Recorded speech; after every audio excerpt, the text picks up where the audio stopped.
trying to time it with the right facial expression and not, A weird looking one. all wonky. Welcome, everybody. I am Haley Gray. I'm the founder of the Women's Entrepreneur Network, and I am helping other minds their own small business, as my shirt says. And we are here today for 2 hours of awesome, amazing inspiration that is hopefully going to blow your mind. And we're going to kick it off with our first speaker. Welcome, Christine. So glad to have you here.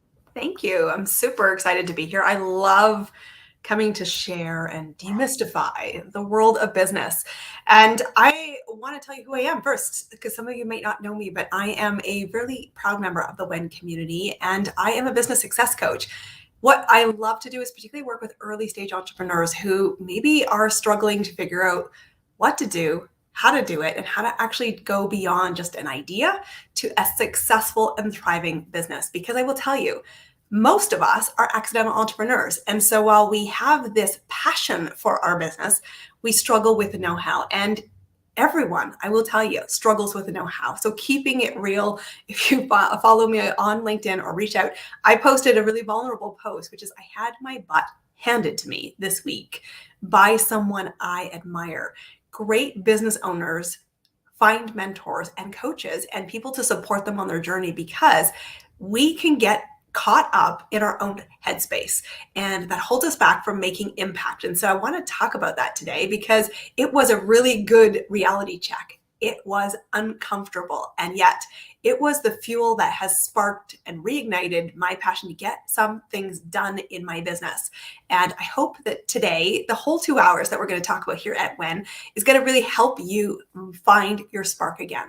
And today I want to talk to you specifically about storytelling and how to use storytelling to make more money and to make a bigger impact, because so many of us are really purpose-driven entrepreneurs, and we want to make the ripples of change, and we want to be the spark and the catalyst and work with people all over the planet to help them be more successful. I know that's true for me, and I'm sure it's true for you. But here is a hidden secret. Nobody actually cares what you have to say.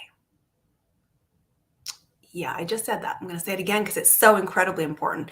Nobody actually cares what you have to say until you can connect to them and share with them a connection point, a human understanding that we have a shared problem, and that you empathize and understand me.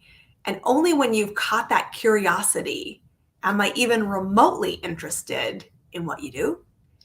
And I am going to be building towards curiosity. That means, tell me more.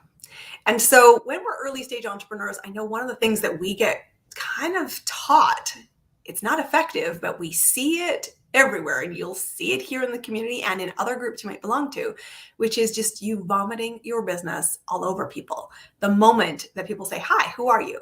And you're like, I'm an entrepreneur, blah, blah, blah, blah, blah, blah, and here's how I can help you. And you are full steam ahead. And they're going, what just happened? I want to shift your thinking, because being a hit and run is not going to help your business. It's just not. And vomiting your business before people know why they should listen to you is backwards. And it's probably the reason you're not seeing success in your business. So today I'm going to be giving you some strategies about how to be a great storyteller, because stories are what connect us at the human level.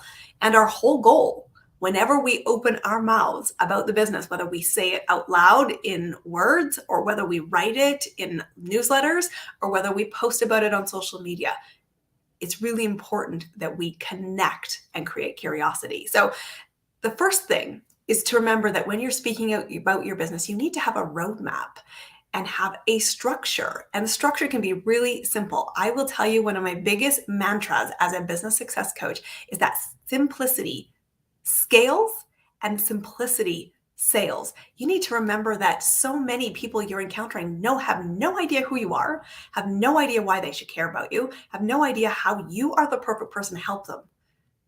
What's your first impression needs to be a human one. Tell me the roadmap and take me on a journey and care about me. Caring is the magic in business, and it will lead to sales success.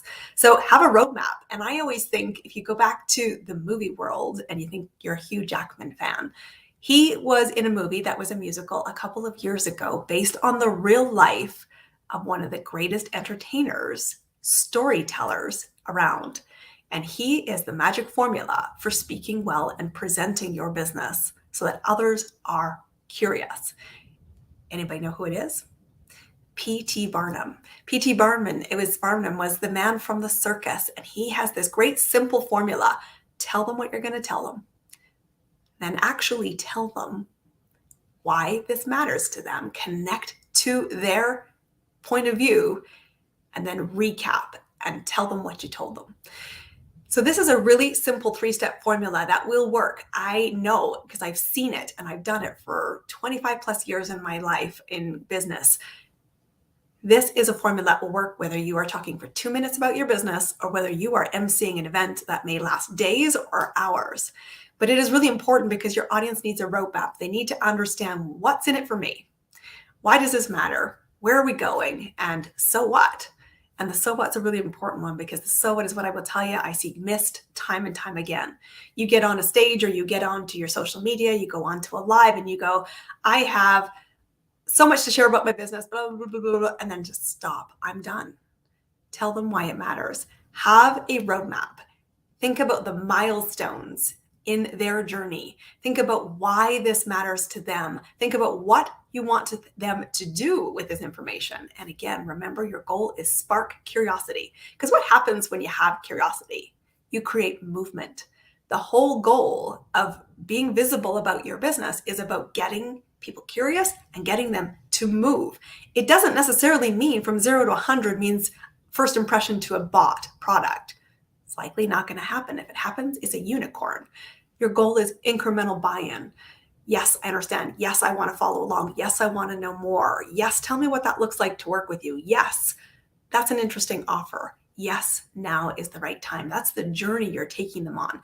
But it helps if you have a framework. So tip number 1 I want to talk about today is the framework.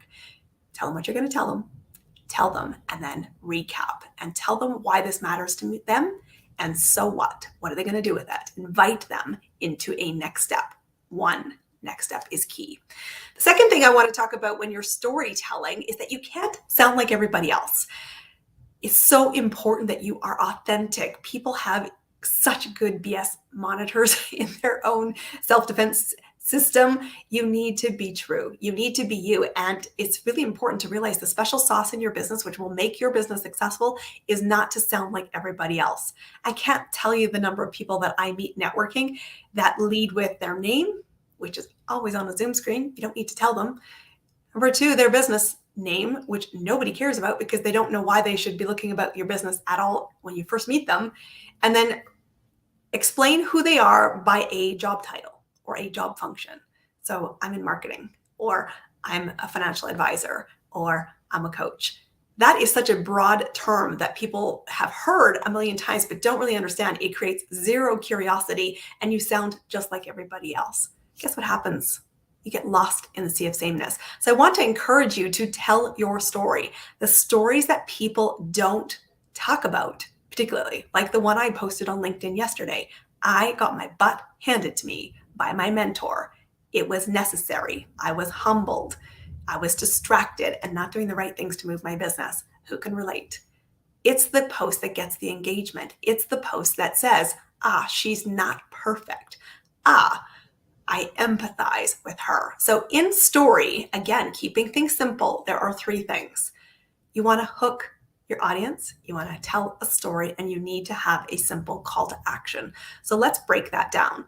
Number 1, you need to really think about what are your audience's goals, dreams, fears, and understand that what drives human behavior, that little bit of action we're looking for, that little bit of curiosity that creates movement, is 2 things and 2 things only.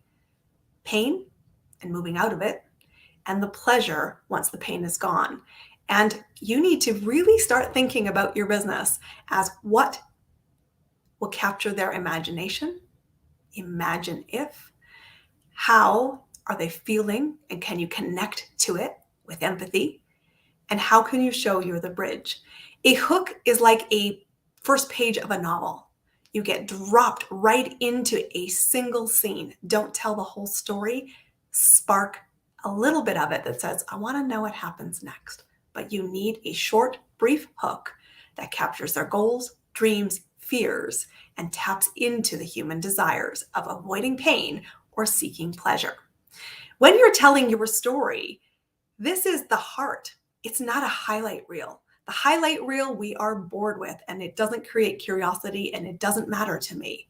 It practically makes me feel crappy about myself, which is never going to lead to movement in the right direction. So your story can talk about why you're the expert. It is, again, a single chapter in a storyline. It addresses a specific point. It shows you what makes you awesome. And I said, I'm a business coach. I still got my butt handed to me by a coach. I walk the walk. That's the story. The story is being humbled to say, I am a work in progress, and I will keep myself accountable. And as a coach, I would keep you accountable. That's what you're looking for. You know, if left to your own devices, you're not as accountable as you could be. So I'm trying to spark your imagination by somebody who is humble, walking the walk, and has a really interesting business that I'm curious about.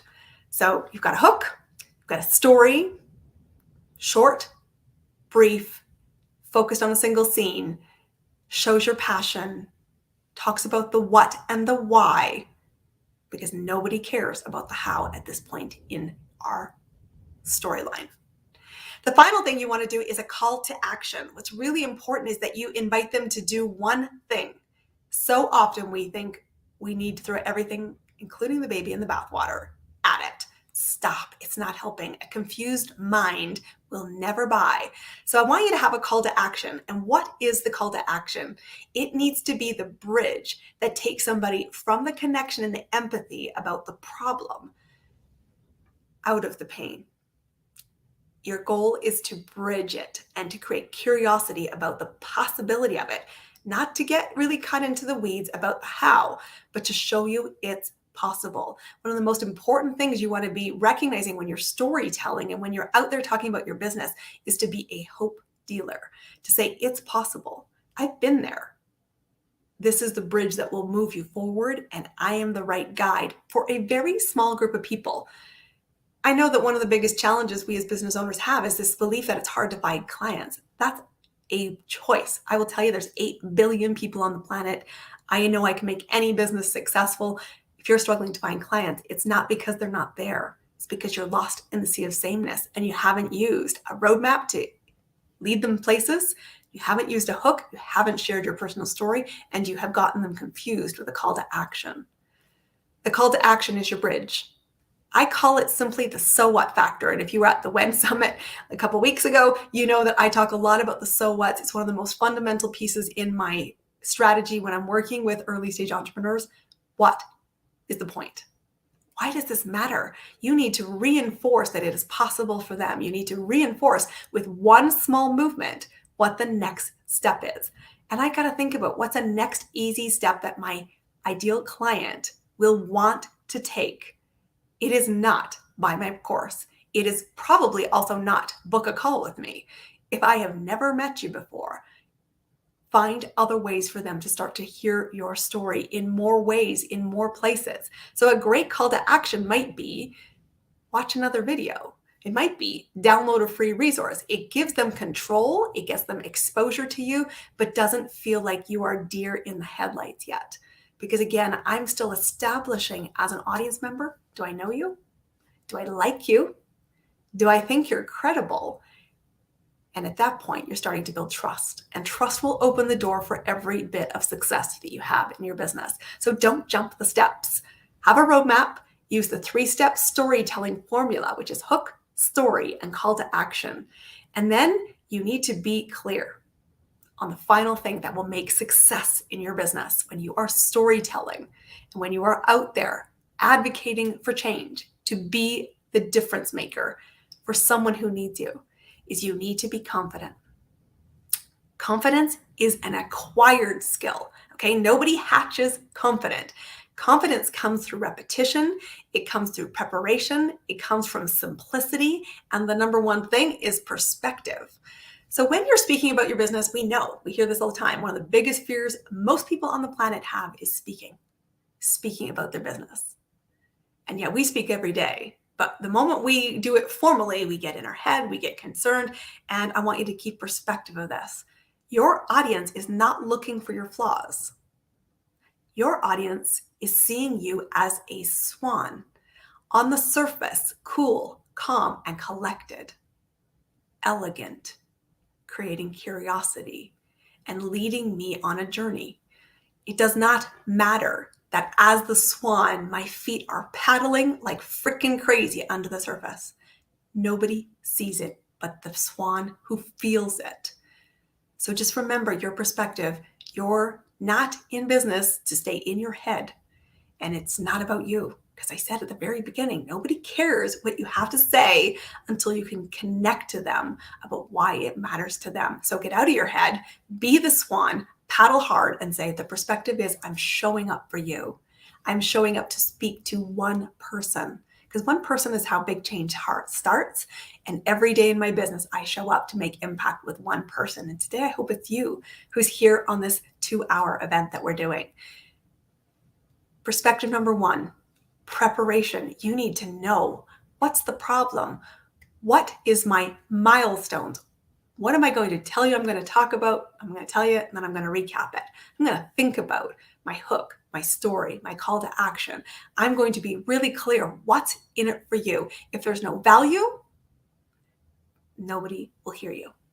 And if it's really valuable, guess what happens? They'll move. And movement is how you build momentum.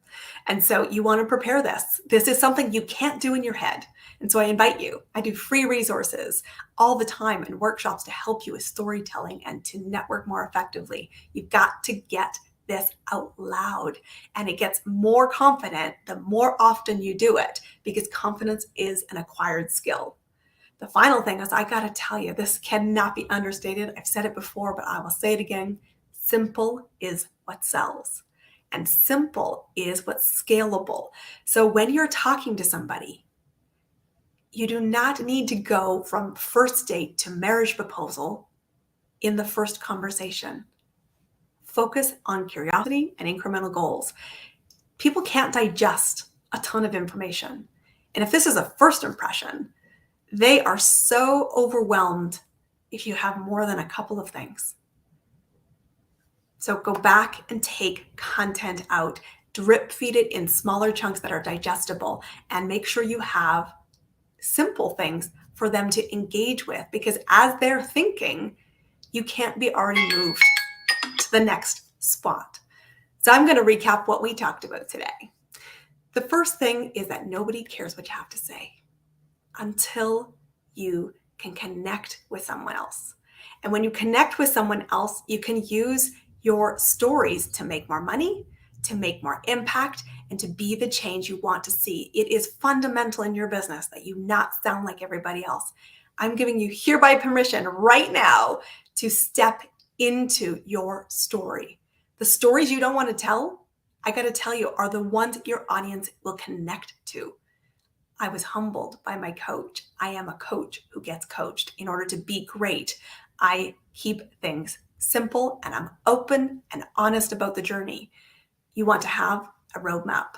Tell me what you're going to tell me, and then recap what you told me and why it matters to me. You want to have a personal story that makes you sound like you. All the awesome bits that make you you. Have a hook. Drop me into the story. Tell me. Connect to me at a human level. Show your passion. Show me the what and the why. Do not get focused on the how. The how is not the time and place on a first impression. And have one call to action. When you do that consistently, repeatedly, guess what? You acquire confidence. And confidence is everything. If you don't believe in your business, people will not buy from you. If you do not know and have invested in preparing to keep it simple for them, to distill it and make magic happen, guess what? Guess what?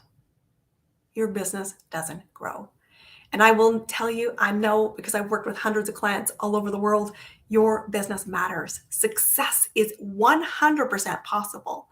Business is not as complicated as we're making it. It is simple when you know to put effort on the right things. And if you're not sure what the right things are, there's an entire community here to help you and some great speakers that are going to be on the lineup today. Take note, but nothing happens. Knowledge is the first step. If you want to make impact, you must apply it. Moving to the next stage is about apply. It's gonna feel uncomfortable.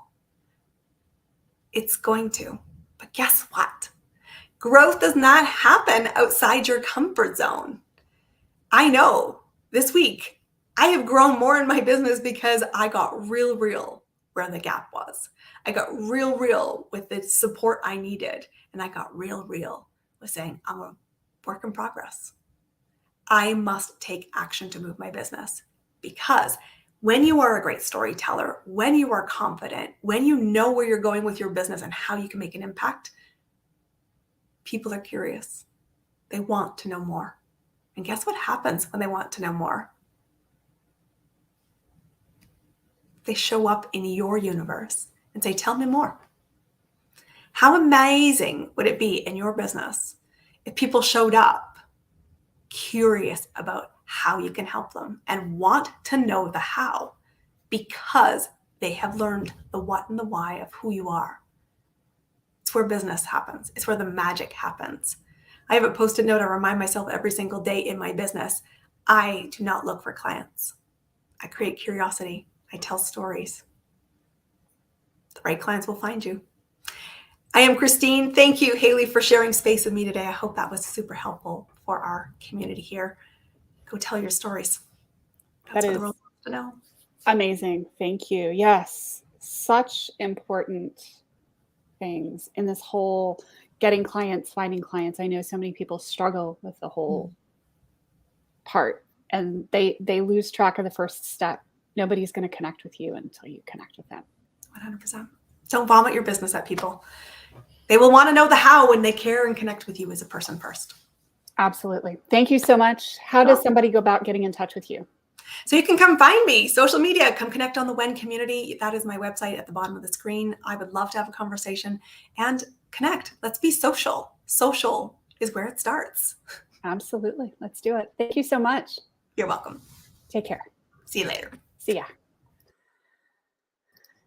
And hello, Mary Michelle. Good to see you. Hello, good to see you. Yeah, I'm excited to have you here. So we're going to switch gears just a little bit, which is going to be super exciting. I'm excited to have you here today, Mary, and I'm excited to give you the stage. So with that, I am going to go off and go live tweet this event and continue my texting adventure over here and listen to you speak. I cannot wait to hear your speech. Welcome. Wonderful. Thank you, Haley. I am so grateful to be here. My name is Mary Michelle Nidifer, and I'm a master style coach. I am going to share with you today how to be your brand. 7 steps to boost your style, build your credibility, and stand out like a rock star in your industry. What you wear tells the world who you are. And like Christine said, your brand is about telling your story. And when you can tell your story through your clothes, you can connect with your ideal clients powerfully, quickly, magnetically, and it's easy. But the best part is it's when you're being your most authentic self. What is a brand? Your brand really is the promise of an experience.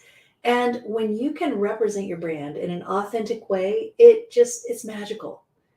You just ideally and naturally attract your client, your ideal clients. Can the speaker see the audience? No, I cannot see the audience.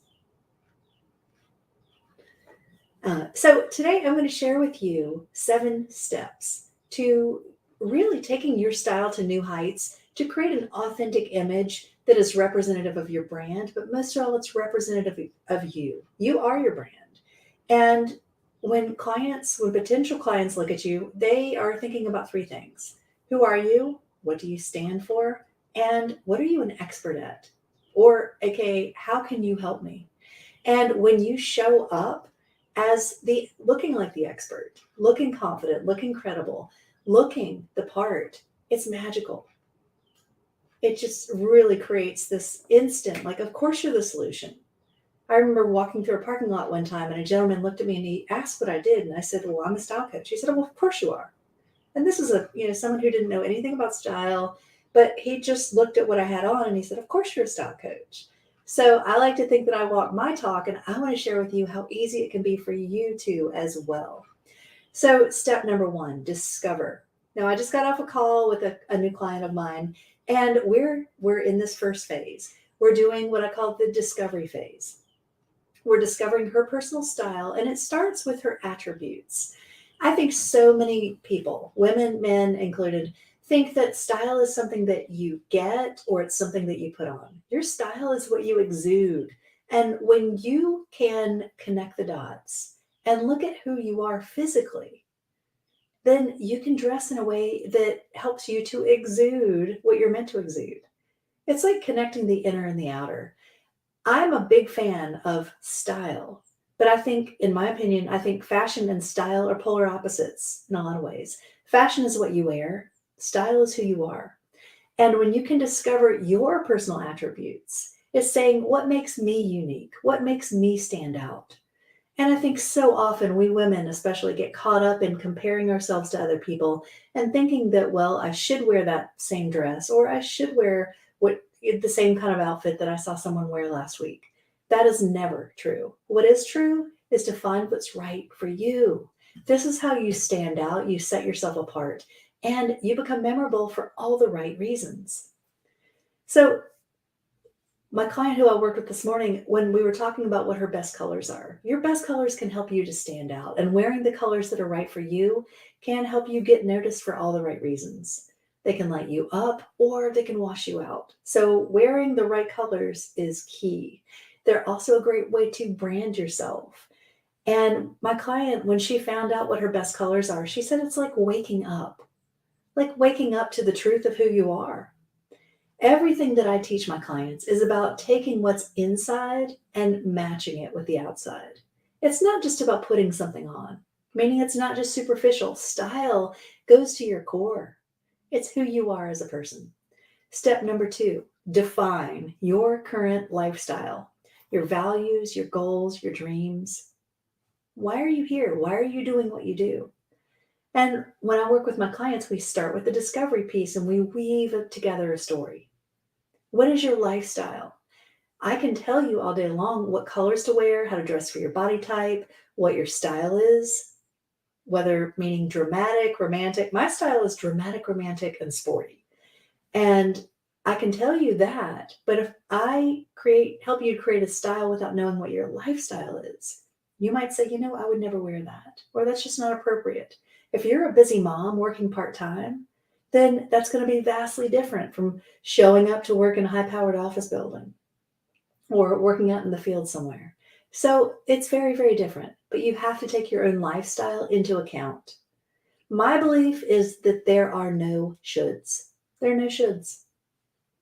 I don't want you to get caught up in, well, I should wear this and I should wear this. Wear what you love. Wear what lights you up and wear what's right for you. I work with so many women to match what's right for them, whether they're dealing with certain challenges like plantar fasciitis, or they have some other physical challenges, or they're struggling with a certain situation, or how do you work from home, and look put together and polished. So I help a lot of my clients match what's right for them with what's right for their lifestyle.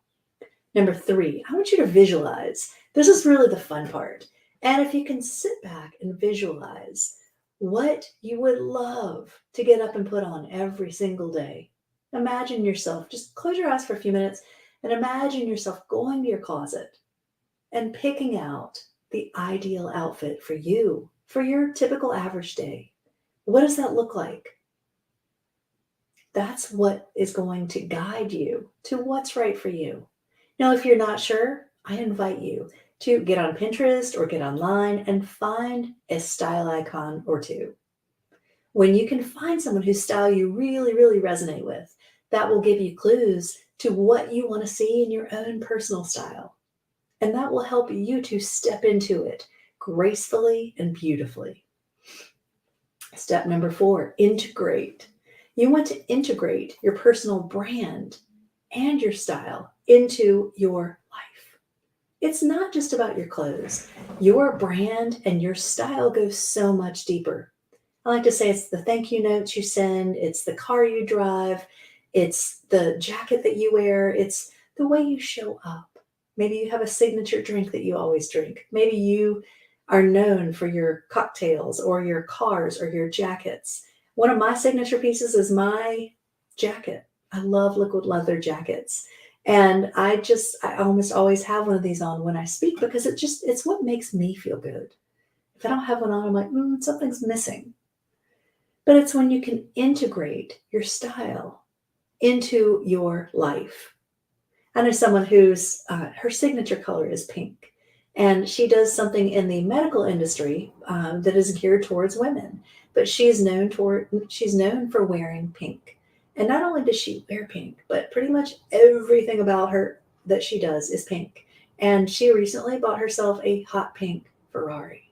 So it was pretty impressive, but it's very on brand. And so that's a great way to just underscore your brand. Here's who I am. Here's what I stand for. And this is all me. Your brand is never superficial. I don't want you to ever go to your closet and say, well, I'm putting on, your shoulds or putting something on that you feel like people expect to see you in, but it's not authentically you, because people will see through that. They will see that you're not showing up as your best self. They will feel that they can't trust you. And it will actually repel clients. Now, I'm not saying you have to walk out the door every day dressed to the nines, but what I am saying is be authentic. Be yourself. That's all anybody really wants to see. Number 5, create your signature style. Now, do you have a signature style? A lot of women tell me that they don't even know where to start when it comes to their signature style. And so if you don't, I'm going to tell you one way to easily create your signature style. Color. Use color. Start with a great color. And if you can wear colors that maybe tie into your brand or colors that light you up, and you make that consistent, then that helps to tell your story. I have a client whose signature color is green. And I know I heard her say years ago, if someone gives me something and it's not green, they don't know me. I said, that's a great way to think about it. But she shows up wearing green all the time. And I worked with her years ago to help her discover what her best green was. Because I told her, I said, nobody can wear all greens. All greens aren't right for anybody. Everybody's different. Some are warmer, some are cooler. Let's find your best green to help you stand out. And she did. She narrowed it down and she got her best green. And then that really helped her to catapult things to a whole new level. And she felt more confident to boot. Imagine putting on a color that is flattering. You don't have to think about it. It takes a lot of the hard work out of it. I've got another client whose signature color is purple. I actually have several clients who have purple as their signature color. So that's a great way to think about it. And they know, hey, if I see a purple jacket, I'm giving them a call because I know it's right for them. So think about what elements you could incorporate into your signature style. What's consistent? What do you want to be known for? I know I actually have a client who part of her signature look is a very whimsical, attention-getting handbag. And she loves it because it invites conversation. She's always got some funky handbag. So people know, hey, when I see you, you're gonna have a funky handbag. But it invites conversation from people that she doesn't necessarily know. They come up and they comment and then they strike up a conversation, and she's gotten so many clients because of it. And she's got a very fun, playful personality. So it works with her style. Number 6, be consistent. I cannot stress this enough. Now, consistency is key in so many areas. In fact, I have a podcast called Style by Mary Michelle, and I just hit 20,000 downloads. And I attribute that to the fact that I was consistent. But consistency is key in everything that we do. Imagine you go to a networking meeting weekly, and one week you show up wearing a great dress. You're decked out. You've got beautiful earrings. You love your outfit. You've done your makeup, your hair. You look fabulous. And then the next week you show up in jeans and a t-shirt. You woke up late. You rolled out of bed. Your hair's not done. Your makeup's not done. Now, this is not about any kind of judgment, but this is about not being consistent. It's about showing up one way one week and another way another week. People will begin to see patterns, and when they're not sure what to expect, it can break down trust. People want to know, hey, when I see you, you're going to be decked out, or when I see you, you are going to be wearing jeans and a t-shirt, and that's perfectly fine. That is, if that's you, you do you. Again, there's no judgment. It's just understanding when you show up repeatedly in different ways of dress, it can send mixed messages. But when you show up polished and put together every single time, it doesn't have to be decked out, does not have to be all the way, you don't have to be fully decked out to the nines. But when you take the same level of time and care and attention to putting yourself together repeatedly, that's what stands out. That's what people remember. That's what you become known for. Hey, I know what to expect from her. And people will begin to notice. But being as a speaker, as an author, as a brand, as a coach, whatever it is that you do, you want to be consistent in all aspects of your life, of your brand. If you've got a great looking website with your picture on it, then you want to show up. You want that picture to be a good representation of yourself. You don't want to have this picture where you're decked out. And again, when people meet you in person, you don't look anything like the picture. Kind of like a dating profile, right?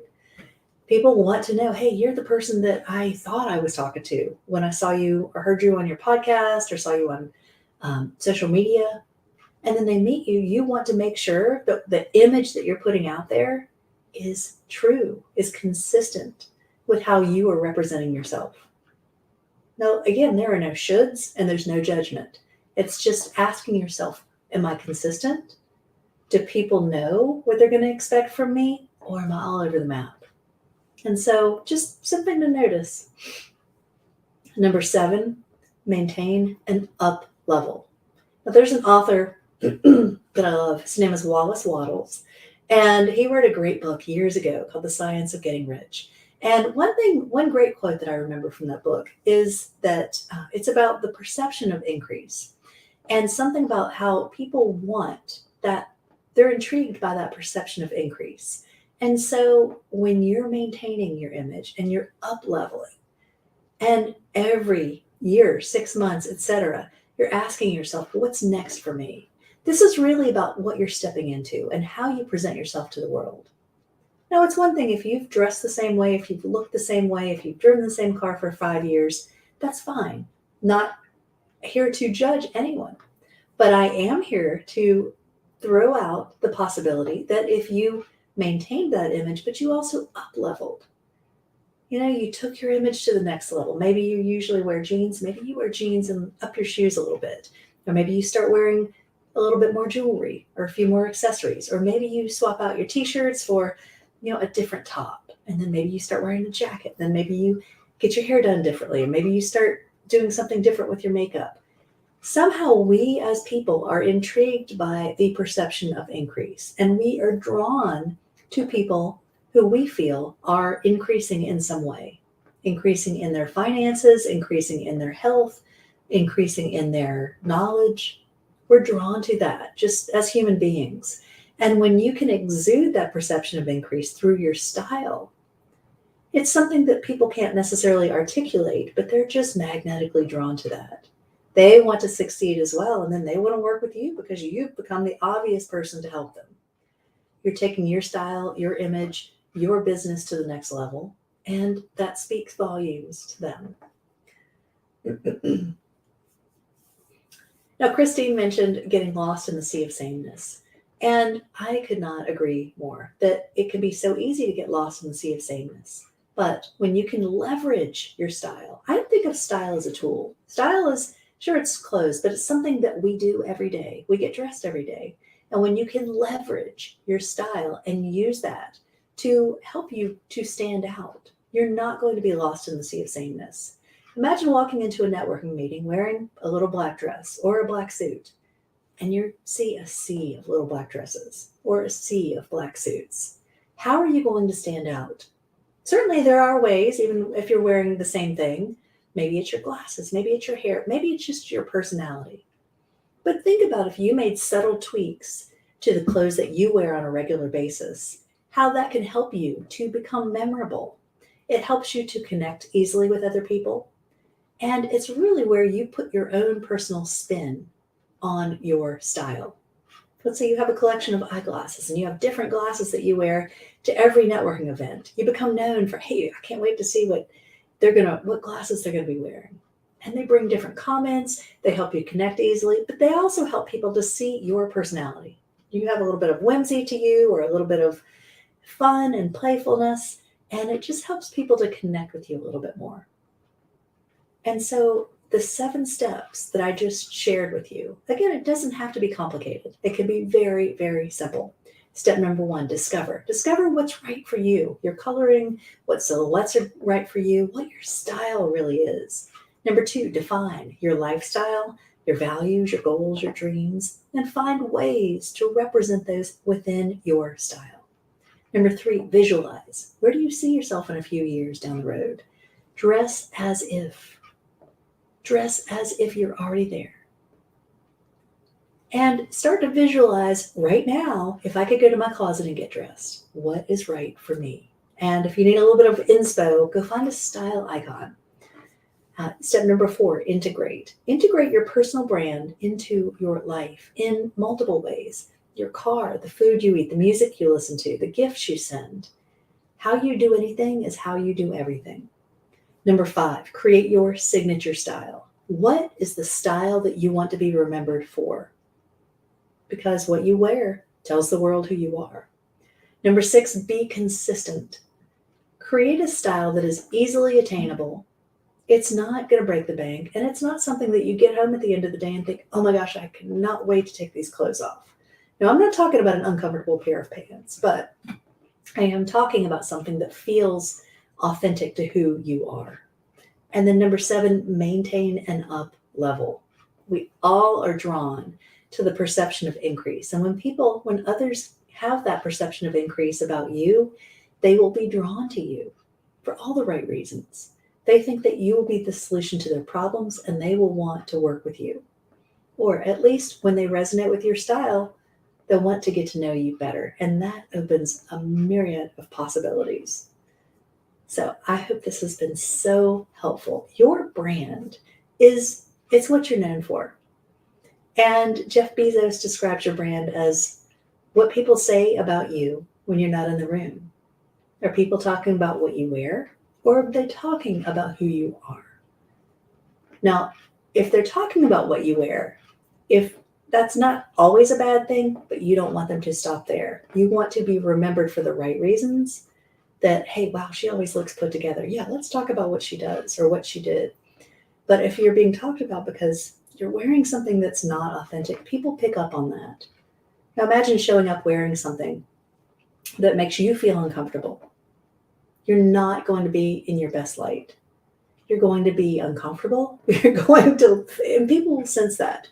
You're not going to be focused on other people. You're not going to be focused on being of service. You're going to be focused inward on, how do I feel? I don't feel very good. And if you don't feel very good, then it's going to be challenging to connect with other people. You want to show up just confident and comfortable. And that's going to help you to stand out for all the right reasons. Now, am I out of time? Yep. Thank you. Go ahead. Just gently wrap it up. It's all good. That's okay. That's okay. Well, thank you all for letting me be here. And I guess we don't have time for Q&A, but I love questions. So feel free to reach out and share where to connect. It always happens. It always happens. The dog starts barking at the absolute worst possible time. That's okay. I love that. Knocking everything over in the kitchen. I am over here taking notes frantically. I love your message so much. Thank you. Thank you for sharing. If somebody wanted to get in touch with you, how would they best get in touch with you? Probably the best way would be Instagram. It's Style by Mary Michelle, and it's Michelle with 1 L. Awesome. Thank you so much. Or on my podcast. Or on your podcast. And what is your podcast? It's called Style by Mary Michelle, and it's on Apple. It's on pretty much everywhere you listen to podcasts. Awesome. Cool. So, Thank you so much. thank you so much, Haley. I appreciate Thank it. you. Take Bye. care. Have You a blessed too. day. Bye-bye. Everybody give her a woo. Thank you. Hello, Mike. Hey Haley, I think your dog wants a new doggy sweater. That's why they're listening. Clearly, she responding to needs me. a better style, and I yeah, think so.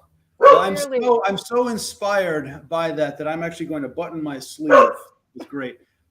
I'm going to give you the stage before they go crazy any further. Okay, great. Well, it's a perfect transition because I have some fashion questions for you. Question number one, and type yes in the chat. I'll ask you a yes or no question. Be honest.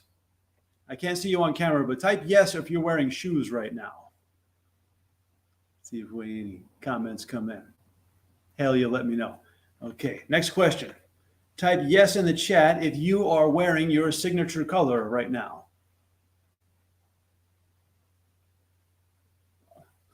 Michelle's wearing her color. She's wearing a lot of colors, though.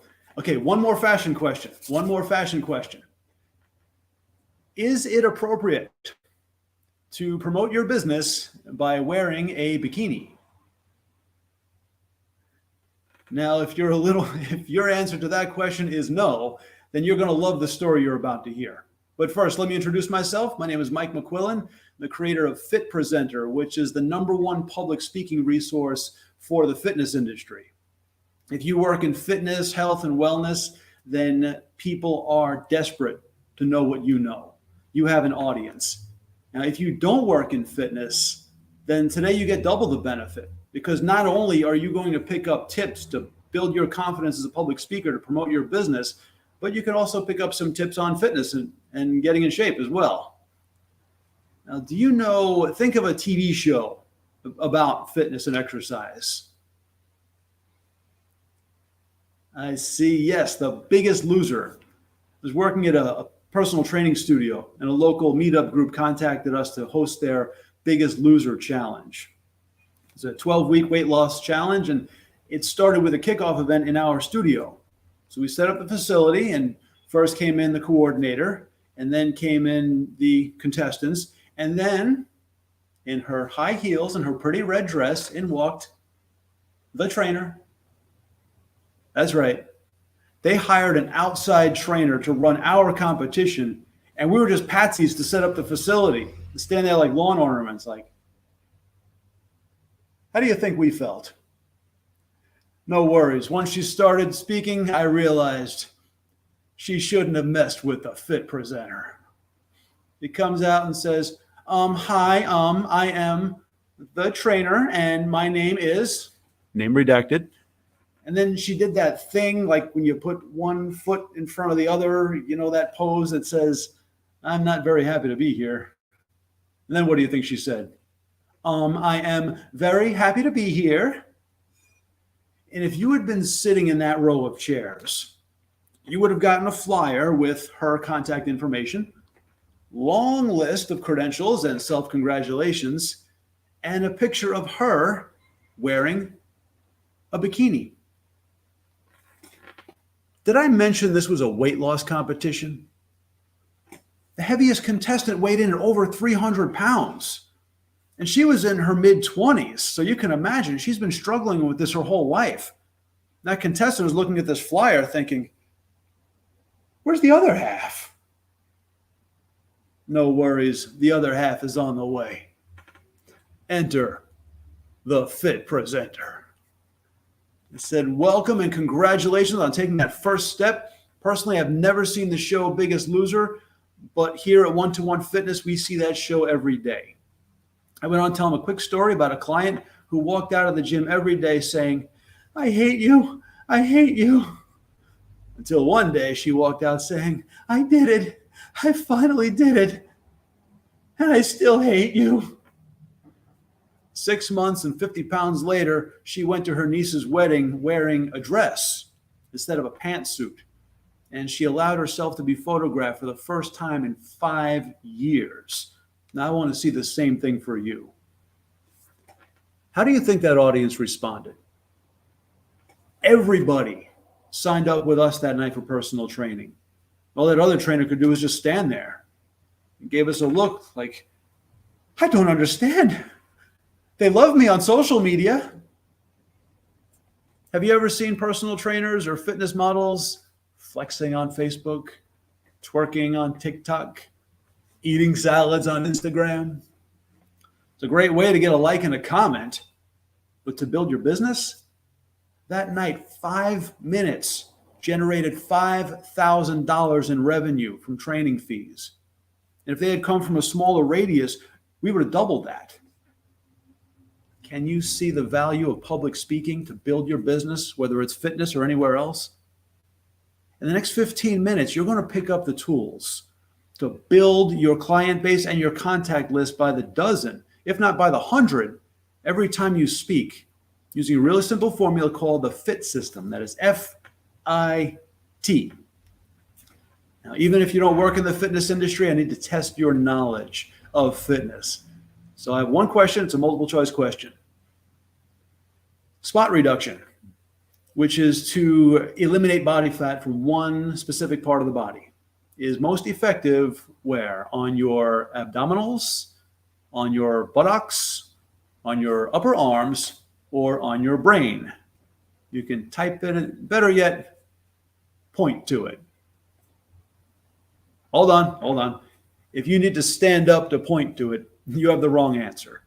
The answer is brain, and sorry, there won't be any live demonstration here.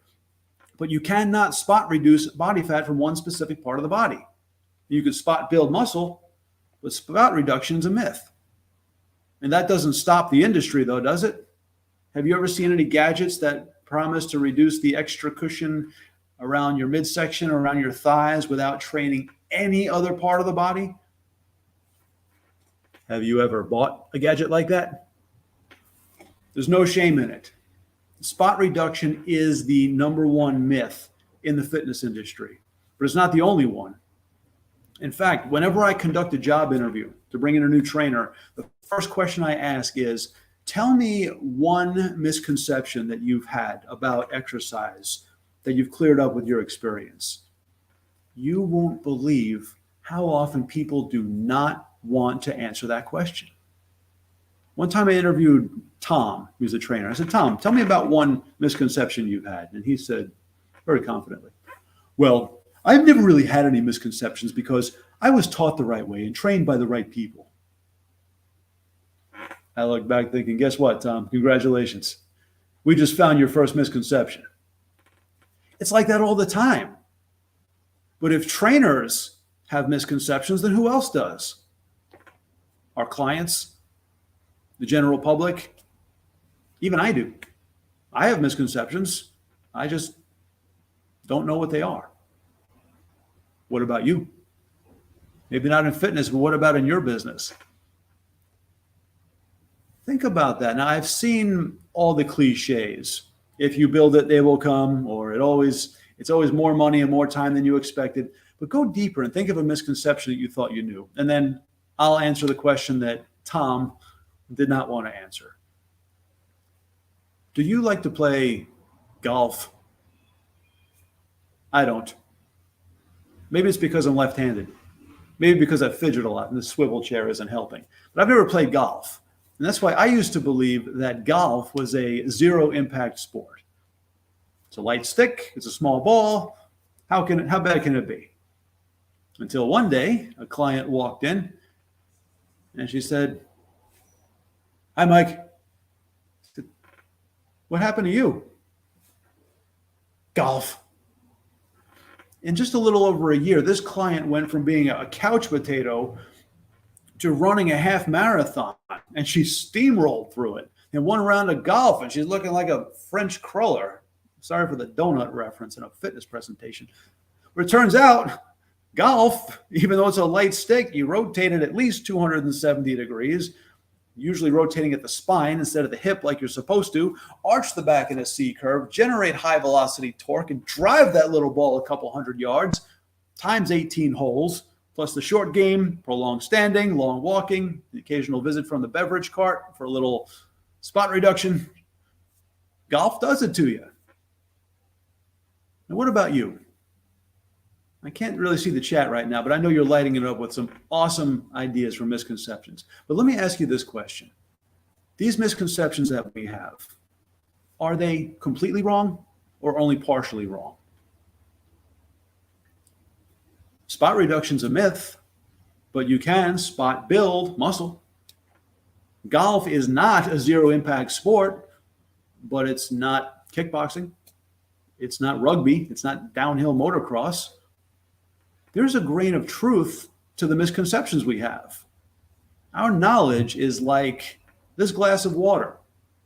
It has the knowledge that you need, but it also has impurities.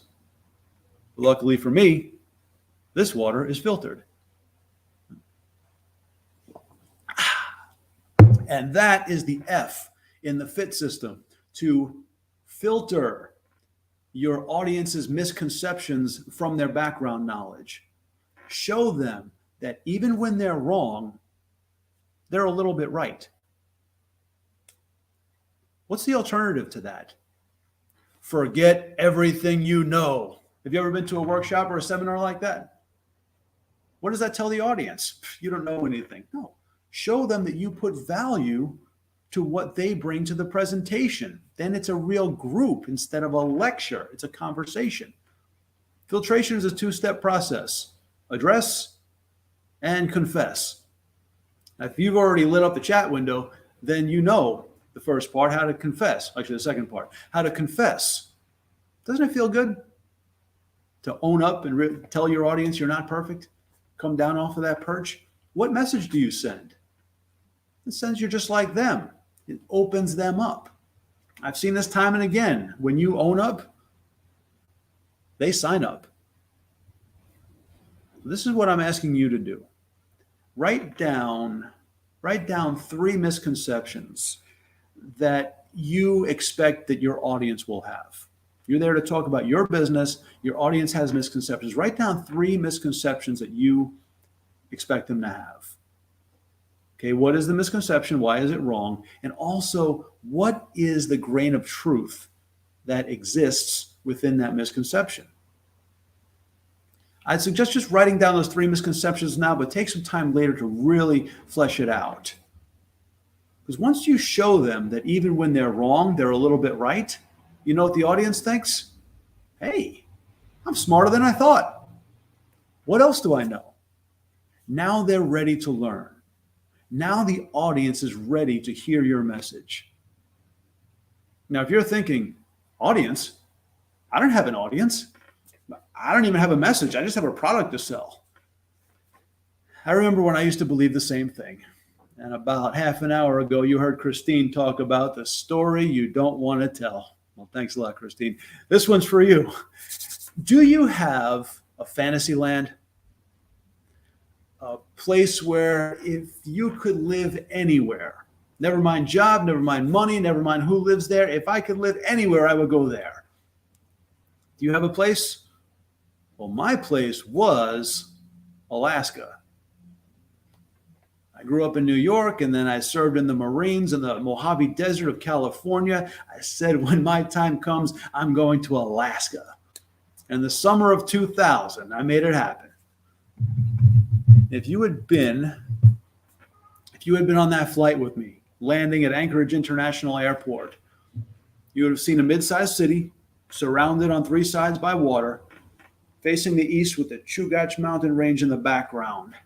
That plane landed. I said, this is where I plant my flag. This is where life begins. No more New York traffic, no more Mojave Desert sand, no more military uniforms, just me and the midnight sun lighting up a panoramic view of the rest of my life. I got started. I went to school at the university, got some part-time work, and just as the classes started to get boring, I found a full-time job selling exercise equipment, retail. That doesn't sound very glamorous, but that's how I got started in the fitness industry.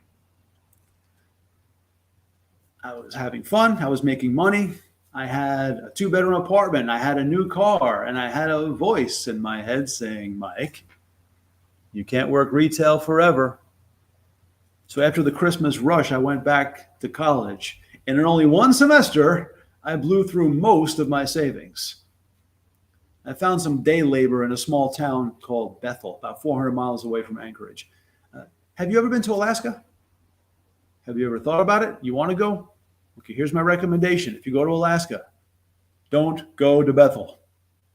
There's not much there. Some people call it Bethel. Well, but anyway, good place for some day labor. And a friend suggested, Mike, why don't we rent out the local lodge?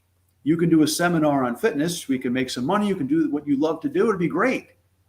I said, people won't pay just to hear me speak. And she said, oh, yes, they will. Bethel's a small town, but it's a hub for about 60 native villages that surround it. A lot of state workers living there, good jobs, making good money, but they're pent up. And they would love to have a trainer come in from Anchorage, the big city, especially one with the Toastmasters credentials I had. I was president of my Toastmasters club. Perfect fit. My two passions of physical fitness and public speaking merged into one. Dream come true. You want to hear about the seminar? There was no seminar. I chickened out. Sure, I had the speaking skills to go to a Toastmasters meeting and rant for 5 to 7 minutes about the issues of the day, but I didn't have the tools to put together a workshop or a long-term seminar. I went back to Anchorage with nothing. And I had no choice. I had to pack up the car and drive back home. Now, granted, it was a fun road trip, but it was a failure. My lifelong dream of living in Alaska just faded into a short memory.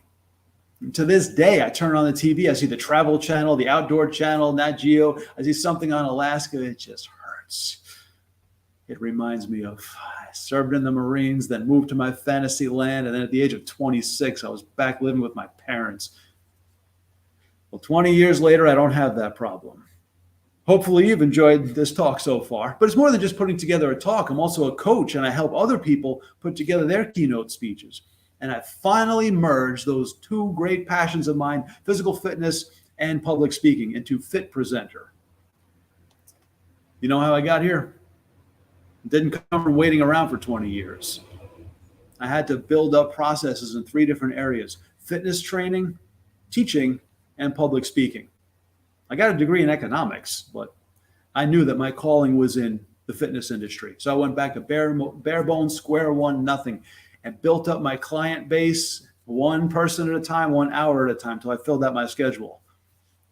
If you're in business for yourself, hopefully that sounds familiar.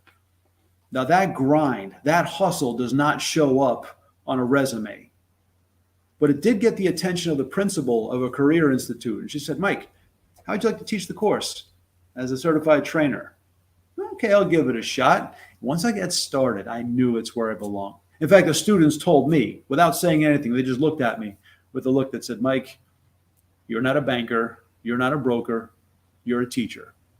I've taught in the United States and South America, fitness training, career skills, and English as a foreign language. But the real crown jewel is public speaking. It was the most work and also cost a lot of money to study under multiple world champions of public speaking, especially Craig Valentine, my mentor, who created the certification. Haley, we're almost there, as a world-class certified speaking coach. And these are the same, a coach uses the same tools that a CEO would use to generate millions from investors. That's the same tools now. And I just want to share that with you. And Haley's about to ask me for some contact information, so I'll beat you to it. The address is mike@fitpresenter.com, and I'll type that in the chat. Real simple.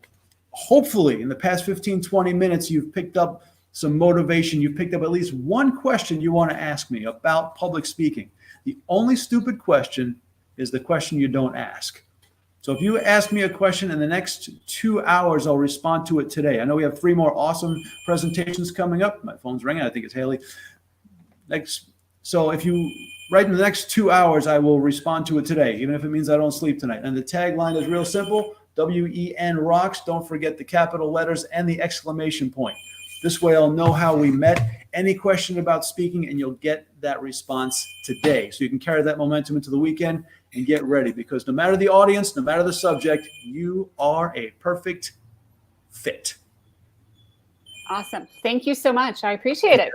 All right. You have an awesome afternoon, and we will chat soon. Thank you. Thanks, Haley. Thank you. Thank you. Take care. Welcome, Peggy. Hello. I am so happy to have you here. Thank you. I'm glad we were able to work this out and make it happen. So welcome, Peggy. I am so glad to welcome you to WEN-Talk. And I'm going to go ahead and give you the stage. And I cannot wait to hear your message. Oh, thank you so much. So today what I wanted to talk about is I'm on a personal growth quest. And one of the items that I'm going to talk about today is working through struggles. I am an introvert working in an extrovert world. And a lot of these things that I'm pressing myself to move forward with are uncomfortable for me mostly. So when Haley called and said, "Hey, can you talk?" My first response was, "No, I don't want to," but I do it anyways. So with that in mind, one of the things that I want to talk about today is pressing yourself forward. How do you lean into that? How do you get past some of your current limitations? So doing the talk today is one. This is one of the areas that the person previous to me was talking about on the FIT program is doing Toastmasters, and one of the pieces that they talk about is stretching your goals and getting past that. And that is one of the areas that I'm working on today. So one of the things that I wanted to do is just give you a brief little background of me and kind of where I'm going with my my personal growth quest. I am an IT and a network marketing professional. I've worked in IT for since how do they say that? Too long to say, and don't want to say it because I'll give away my age. So with that being said, I work full time as an IT applications manager. I work with individuals on a daily basis on how to keep things moving, making sure the systems are working the way that they're supposed to. I'm very comfortable in IT, and I take that forward with a lot of the things that I do. Now, having said that, one of the items that has come up in my world is a opportunity to get into network marketing. And getting into network marketing has really stretched me. Doing things like this, where I'm going live, where I'm having the time to speak to individuals, letting others know that as an introvert, you can step outside of that box and you can make your dreams come true. So one of the things that is on my big goal list is to help others make a step forward in the pursuit of their dreams, and how do you get there from here. So just a little bit about me. I am a mother of one and a grandmother of two. I'm originally from the US, moved to Canada for my partner, which has been the best decision of my life. And now we're on a quest to take that a step further, and how do we take our dreams a bit further and get them larger than life. So one of the things that I did to start that quest was to create something called "Are You Thinking What I'm Thinking?" Because a lot of times what individuals that I have conversations with, they'll be like, "Where did you come up with that? How did you even think of that?" And a lot of times it's just because of my introvertedness. I tend to sit back and I look at things in a different fashion than others will. And in order to get from an introvert into an extrovert world, which most of us live in, it's about pushing yourself past the limitations that you have on yourself. So when you go through that process and you can get through those limitations by using things like Toastmasters, by reading self-help books and different things as you've got them coming to you, it just makes a huge difference in your personal growth. And it gives you an avenue to find different ways of learning how to increase your growth, how to do these different things. What I'd like to share today is some of the things that I've been doing to get past my current limitations, and hopefully they will bring some helpful insights to you as well. So just to start off, I want to bring out a quote that really resonated with me, and it's from Dwayne Johnson. And one of the items is, we all have this vision of what success means. And a lot of times we've got a goal that's associated with it. And then when we don't make that, we feel like we're a failure and things like that. So this one really resonated with me when we were looking at kind of how do you take that forward and how do you bring about that acceptance of yourself and finding your authentic self. The quote goes like this: it's success is always about greatness, isn't always about greatness. It's about consistency. Consistent hard work leads to success. Greatness will come. And I think that's what we forget. We work, and we just assume that based on that work, things are going to happen. But if you're not working in the right venue of where that is, the success doesn't necessarily feel like a success. So when we're looking at it from the standpoint of where I started this quest, I started asking myself, what do I want out of my life on earth? What is it that drives me? What is going to create the momentum for me to move this forward? So I began searching for what I call my authentic self. And how was I going to access that? And during that quest, a number of books have come up that have really brought about different ideas to me that I hadn't thought about previously. And I'm going to share those books with you. And I've got them in a specific order just because I thought about things on my quest. The first one was New Beginnings. So when I think about new beginnings, I get very excited. I'm very innovative and I'm very creative. And I like to think about things in a manner that this is awesome and I don't want to lose this momentum. How do I keep that going? So I ran across a book which is called 30 Days and 30 Ways by Steve Milne. This gave me the daily rituals that included my desires. The book taught me journaling, the importance of journaling, accomplishments, to always remember gratefulness, what affirmations will allow me to take this forward to get to a more positive place in my life.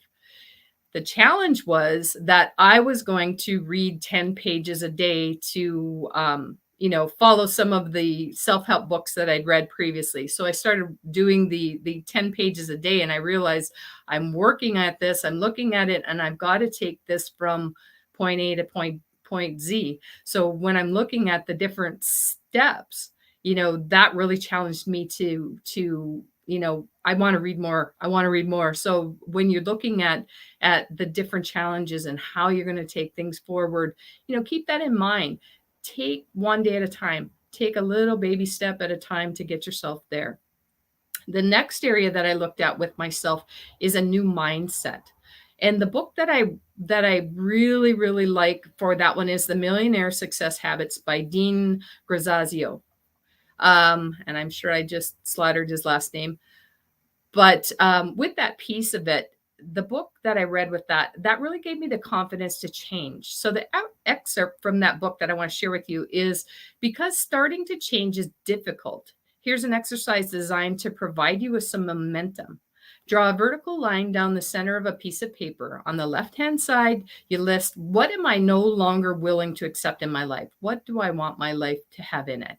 And then on the right-hand side, think about the must-haves, the things that you have to have in your life. Then the answers need to come from your heart. So when you're looking through this process, you really need to take into consideration, dig deep, determine, what is it that drives me? What makes me want to do these things that I've never done or I've been in my comfort zone.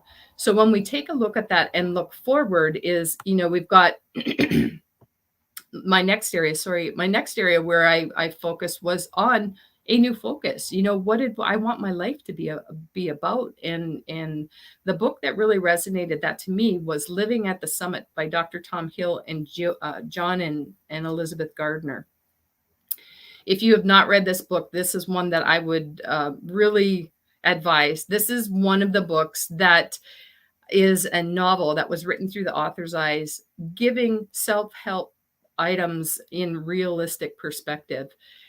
And I'm not going to go into any more of it because I'll tell you, I was hooked. And to do the 10-page a day reading, this book challenged me to stay within the 10 days. I wanted to keep reading and reading. So that one was one of those that just made me passionate and really made me want to read to the end of the book before or not stop at my 10-page limit that I have for myself on reading, to ensure that I've got some of that in.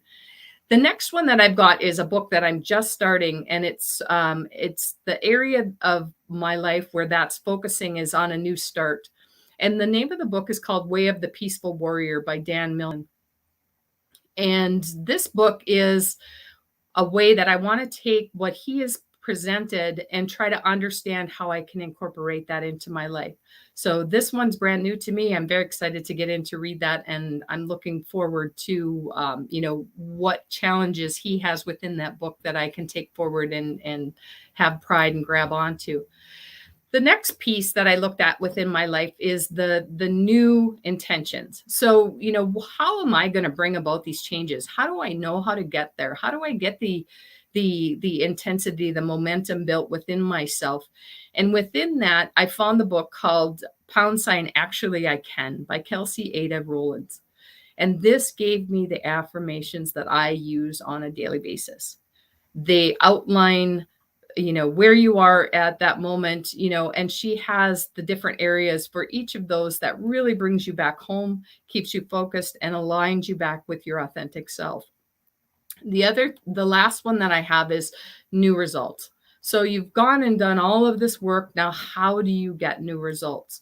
And the book that I read that I would compliment, that complements this area is Slight Edge by Jeff Olson. This gave me the sight of what a slight shift in the right direction can make big things happen in your life. And just in a small time, and granted, I started working in network marketing, I'm going to say 6 months ago, where I actually was in, started understanding what network marketing is, getting involved in some of the online interactions and the social media perspective of that part of the new results. The individuals that I've been leaning towards, the leaning into the affirmations and the requests for having positive people coming into my life and basically taking that introvertedness and allowing me to survive in an extroverted world have made a huge just personal growth portion. While I'm still on my personal growth quest, I know that I will be on that for some time. The idea behind this is don't constrict yourself. Allow yourself to feel new things, learn new things, see new things, just be a sponge, take that in and take that personal growth one step further. And, really look at life from a standpoint of, are you thinking what I'm thinking? And when somebody looks and says something, what are your thoughts? What takes you back to your authentic self? How do you see that? How do you see that filling your life? How do you see that taking you forward? Because a lot of the things that we've got in life are there. It basically takes, one choice to change your whole life. So if you look at that, it is an amazing opportunity. And I think a lot of people are if you're introverted like me, it takes a lot to do this type of a thing, to step out and stretch yourself. I am wholeheartedly laying my heart out on my sleeve for you, saying, if you have any desire to take that step, just do it. The reality of it is even if you fail to a positive thing. You've learned something. You've grown. You've taken a risk. Those sitting in a comfort zone and not allowing you to move into that next world of your reality really, really hold you back. So I want to leave you with a little statement, and this one is one that I think about in my daily life, and it's from Lao Tzu, and it is, watch your thoughts. They become your words. Watch your words. They become your actions. Watch your actions. They become your habits.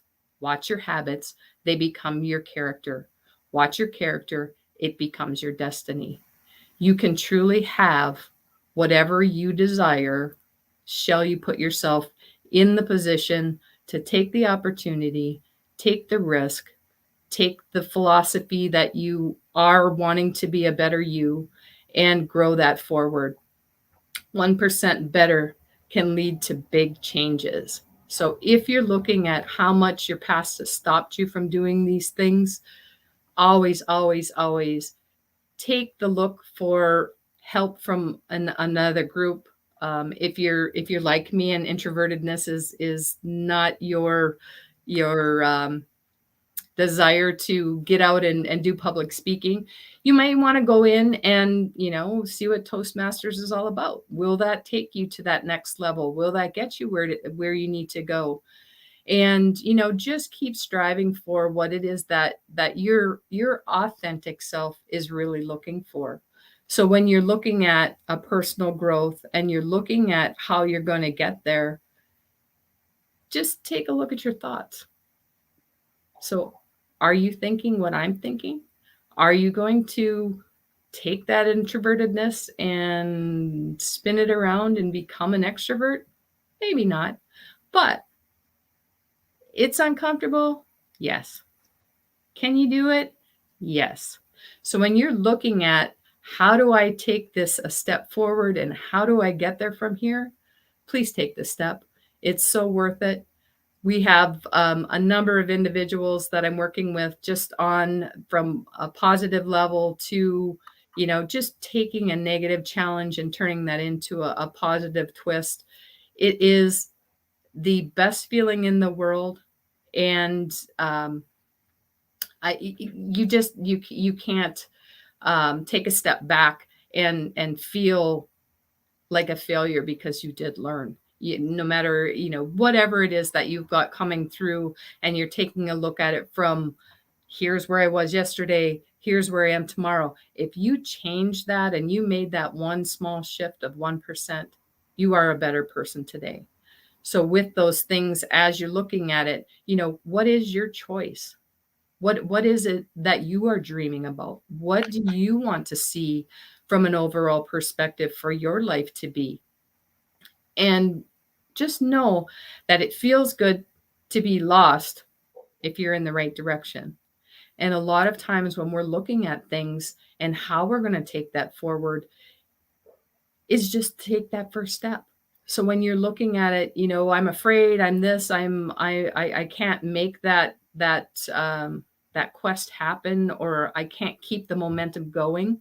Find that little spark. Find that little piece that you have your why. So whatever that is, my why is my kids, my grandkids, all of that makes me want to be a better person, makes me want to show them that life is what you make of it. So when you're taking that step forward, you are looking at things from an overall perspective. And when you want to take a look at, all the different pieces and parts of how you're getting from point A to point B, remember, you've always got new beginnings. Every morning is a new start to a new day. You can always change your mindset. So you always have a new mindset that you can have along the way. You can always have a new focus. Every day is a new chance for that.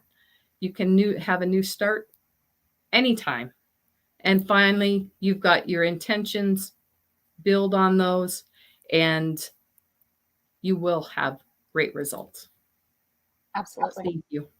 One introvert to another. Yeah. I come from an IT background as well, and software engineer with an MBA does not exactly screech extrovert.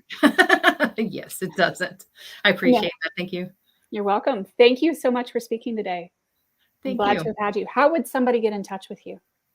I am online at Facebook. There I have it's, if you look me up, it's Peggy Lettner on Facebook. And I also have the Are You Thinking What I'm Thinking VIP group. So awesome. If there's any questions, please reach out and I can put it in a chat as well. Awesome. Thank you so much. I appreciate it. Thank you, Haley. Thank you, Peggy. We'll see you soon. Thank you, guys. Bye. Bye-bye. And I'm excited to bring on our next speaker, Adrian Armstrong. Welcome, Adrian. I am so happy to have you here. Hi, Haley. Thanks for having me. It's a pleasure to be here. Delightful. I'm going to go ahead and give you the stage. Okay, perfect. So my name's Adrian Armstrong. for the last 6.5 years, I've been educating people about pulsed electromagnetic field technology.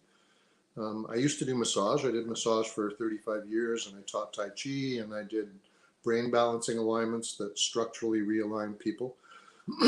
But 6.5 years ago, I got a pulsed electromagnetic field mat myself, started using it with all my massage clients, and they noticed such a huge difference, and so did I, that it just became a passion for me to educate people about it.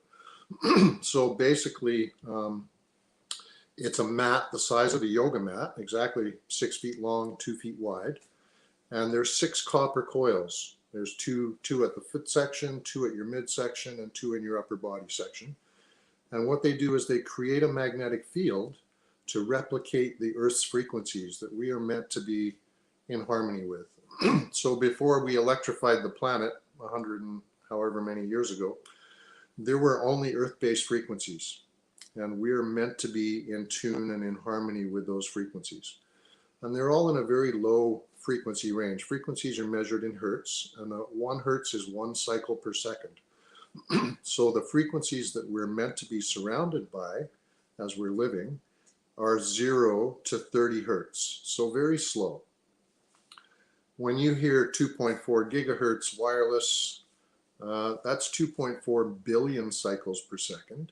So we're surrounded everywhere we go by this information field that we don't really see, but it's affecting us. It's kind of like if I hold up a tuning fork and hit one, and then hold up a second one, this second one starts to resonate with the first one, even though I didn't hit it.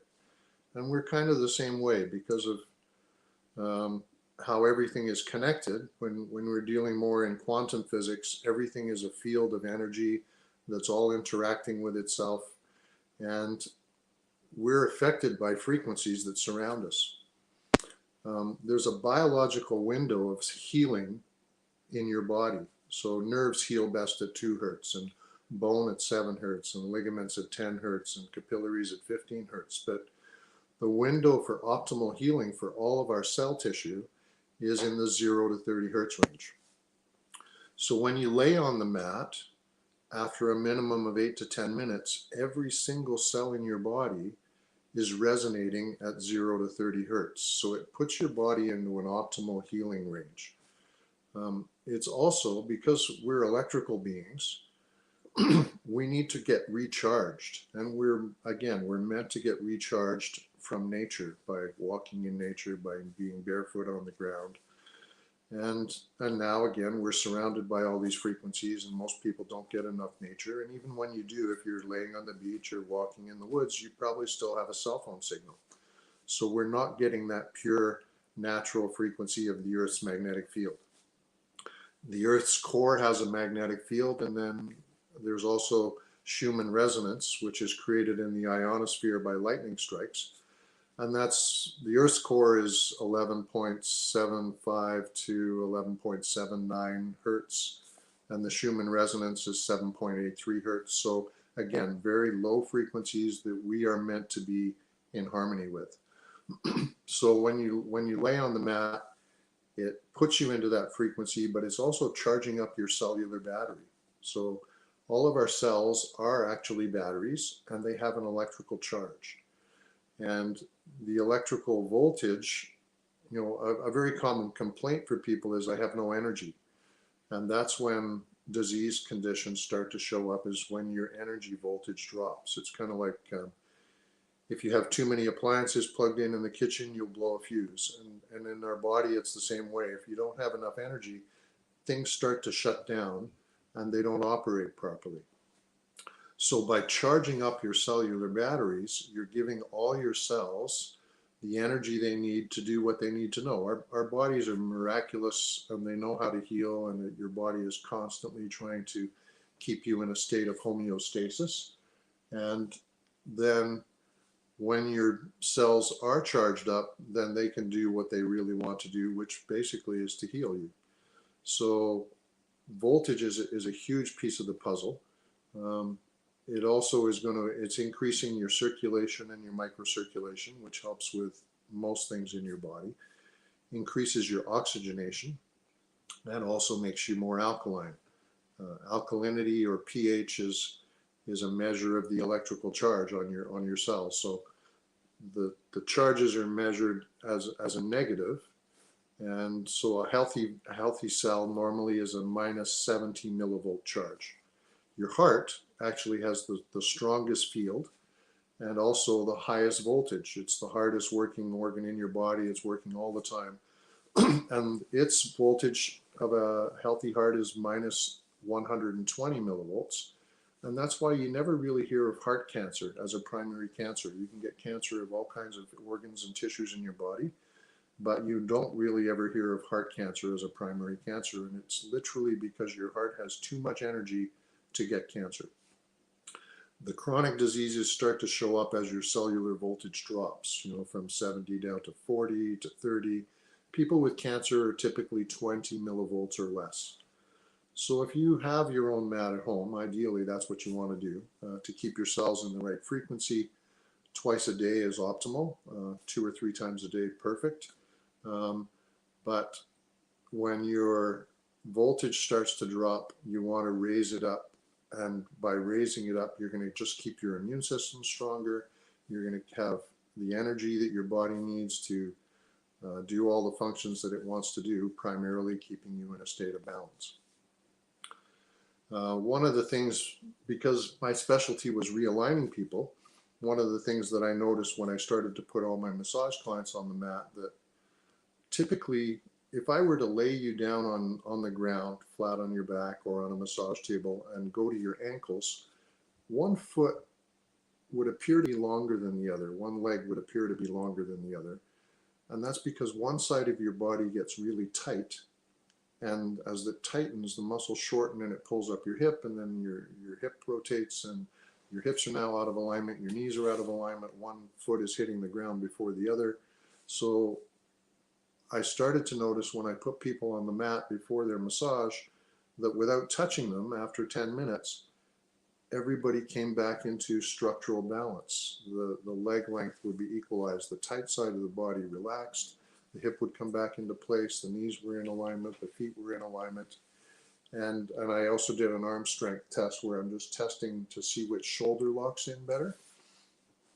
And it equalized strength on both sides of the body. So as much as we're very out of balance as a culture, physically, we're very lopsided. And primitive cultures understand balance a little better. If they're going to carry water for 2 miles, they carry things on their head or on a yoke, very balanced across. But we're very right-handed and left-handed. And as much as we're physically out of balance, a lot of our stress levels and the imbalances that show up in our body are actually due to this thing. Each side of your brain works the opposite side of your body. And most of us interact with the world predominantly from one brain hemisphere. And whichever one you're strongest in, let's say if you're more left brain, typically you will have a stronger connection from your left brain to the right side of your body. And that side will not only be stronger, but it'll be tighter. And then those muscles shorten and it throws off your balance in your body. And conversely, if you're more right-brained, and even if you're right-handed, but if you're right-brained, typically your left arm will be the stronger arm. So I noticed that without touching people, after 8 to 10 minutes, that imbalance was corrected because the brain hemispheres were now communicating with both sides of the body equally. The tight side of the body relaxed and everything just came back into a structural balance as well. To me, because that was my specialty, was realigning people, if that's all the mat did, that would be worth it. Being structurally in balance every day instead of being out of alignment with all your joints sitting in the wrong places is huge. But it's also doing all those other things in your body. And the only important thing to do while you're doing it, other than knowing how to turn it on, is to drink water and make sure that your body's hydrated so that when your cells get activated, they have the water to do the functions that they want to do to flush out the toxins. Everything is going to absorb better into your body. You're going to be, as I said before, more alkaline. Your circulation is going to improve. Your microcirculation improves and your oxygenation goes up. So this is a technology, I'm always surprised that most people have never even heard of it. Our manufacturer's been around for 26 years, but the technology's been around even more than that. There's thousands of medical studies on it, going back probably 40 years plus, but most people aren't aware that it even exists. So that was part of my passion, to just let people know that this is something that can remarkably change your health. And for some people, that's that part of the issue, is that it almost sounds too good to be true, because it kind of is the magic solution for your energy and for your health and your relaxation, and it puts you into your parasympathetic nervous system right away. Most people are operating in fight or flight mode their whole life. They don't really, stress in today's world is so overwhelming, it doesn't go away. It's not the way our bodies were physically designed for stress, when you're being chased by a wild animal, and then that goes away, and then you can come back into a state of balance. Today, you get another bill in the mail, or there's so many things that can happen, and so much input, so much overwhelming input from everywhere, whether it's social media or advertising or TV, or it just never stops. So most people don't really get into the parasympathetic nervous system as much as they should be. So that's your rest and digest mode, where things are starting to heal for you. Fight or flight mode keeps you over adrenalized all the time. You got too much cortisol going through your body. So you want to decrease the amount of stress in your life, and this kind of does it without you having to learn something new, how to meditate or different exercise forms. It actually creates a lot of the effects of exercise while you're just sitting on it, not actually exercising. One of the first things that was noticed for was increasing bone density, which for many people is a huge issue, especially as we age. I'm 68. I tested my bone density a couple of years ago, actually, so when I was probably 66, and I had the bone density of a 29-year-old. So if I did fall or have an accident, I know that my bones are much stronger than they used to be. And that's a huge issue for people, especially for women as they age. Osteoporosis is a big issue. So it really helps with that.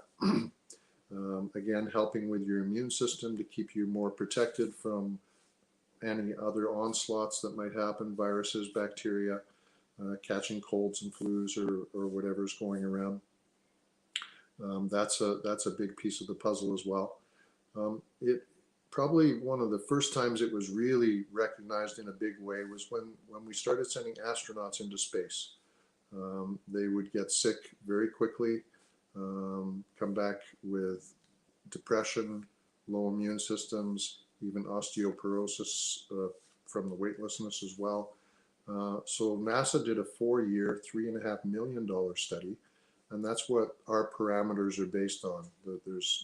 The waveform is important, which waveform works best, and then you have your frequencies that are the best to use, and then your intensity of the frequency. So frequency is kind of like 98.6 on your radio dial, and the intensity is more like the volume. So your intensity is the strength of the magnetic field, and the stronger the magnetic field, the more of an effect it has on your body. So the quicker response you might get in a healing situation, or if you had a surgery and you were trying to heal your surgery, or you had an injury, sprained ankle, broken leg, and you were trying to heal that. Typically the healing time when you're using pulsed electromagnetic fields on your injuries speeds up to twice as fast. I sprained an ankle a couple of years ago as I was starting to regain use of my body. I personally had a bad back for most of my life. I did high-level table tennis when I was a teenager, and I played a lot of golf. But throughout my life, I wasn't really able to play golf because every time I did, it would cause me pain. After a couple of years with the mat, I just started to think, well, I started playing table tennis again. And I thought, oh, yeah, this is great. And then I sprained my ankle, and what typically would have been a 2-week ankle sprain, within 2 days, I was back playing at full speed again. And then I decided, oh, I should play golf again. So I I probably use my mat more than most people that I know, but I don't want to just maintain. I was trying to actually improve. So for me, it's reversed aging. It's giving me back function and the ability to do things that I hadn't been able to do for a long time without causing more injuries and more pain. And after 10 years of a chronic bad back, the last thing I ever want to do is feel like I'm injured again. So this has been such a blessing for me to improve every function of my health. I was also a supplement person for 30 years. In addition to my bad back, my entire family ended up with cancer. So I did a lot of research into disease conditions and cancer especially, because I knew I didn't want to go down that road. My sister passed away when she was only 52 from breast cancer. Both of my parents were mid-70s, but they still had a lot of life left, and cancer took them way too early. So this was a big motivator for me, was to find things that I could use in my life that kept me healthy. And for 30 years, supplements was what I resorted to. But when I test things, I like to test them by themselves. So when I got my first mat for the first time in 30 years, I took no shakes, no pills, no supplementation of any kind. And I actually felt better with just the mat than I did taking the $200-300 worth of pills I was taking at the time. So I really haven't included a lot of supplementation. I've added a few things a couple of years later, and I do a little vitamin C and maybe some magnesium now and then, but I'm still really not taking a lot of supplements. I eat well, but one of the other benefits of the PEMF is that it increases cellular absorption. So it lowers the surface tension of, say, water, so that the water absorbs into your cells better, but it also increases all the nutrient absorption. And if you are taking supplements, or if you're just eating good food, then it's going to absorb better into your body, and your body's going to constantly be gently detoxing, not in a harsh way that gives you a detox reaction, but just gently flushing out. And again, that's one of the reasons you want to make sure you're well hydrated, because your cells want to do the work. They really want to help keep your body in balance and help keep you healthy.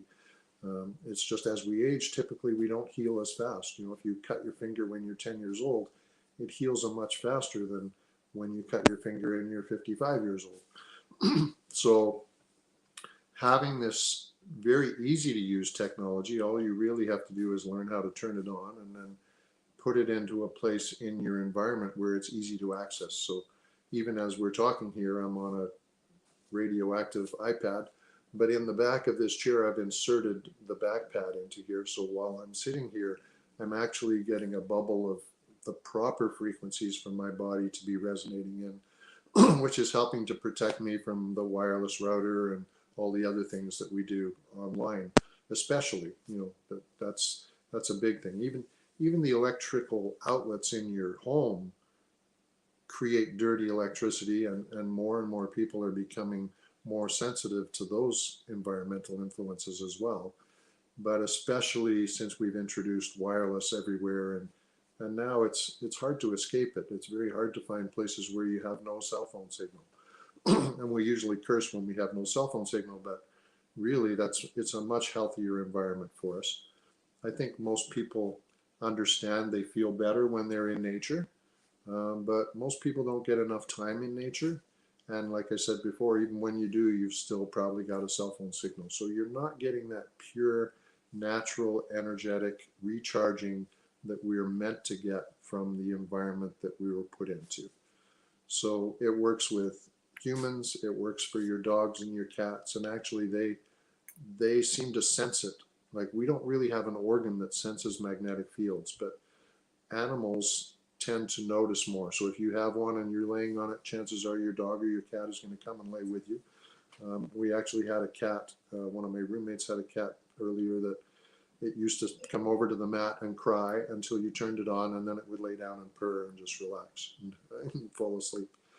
But so good for absolutely everything. I put my food on it when I get it home from the grocery store.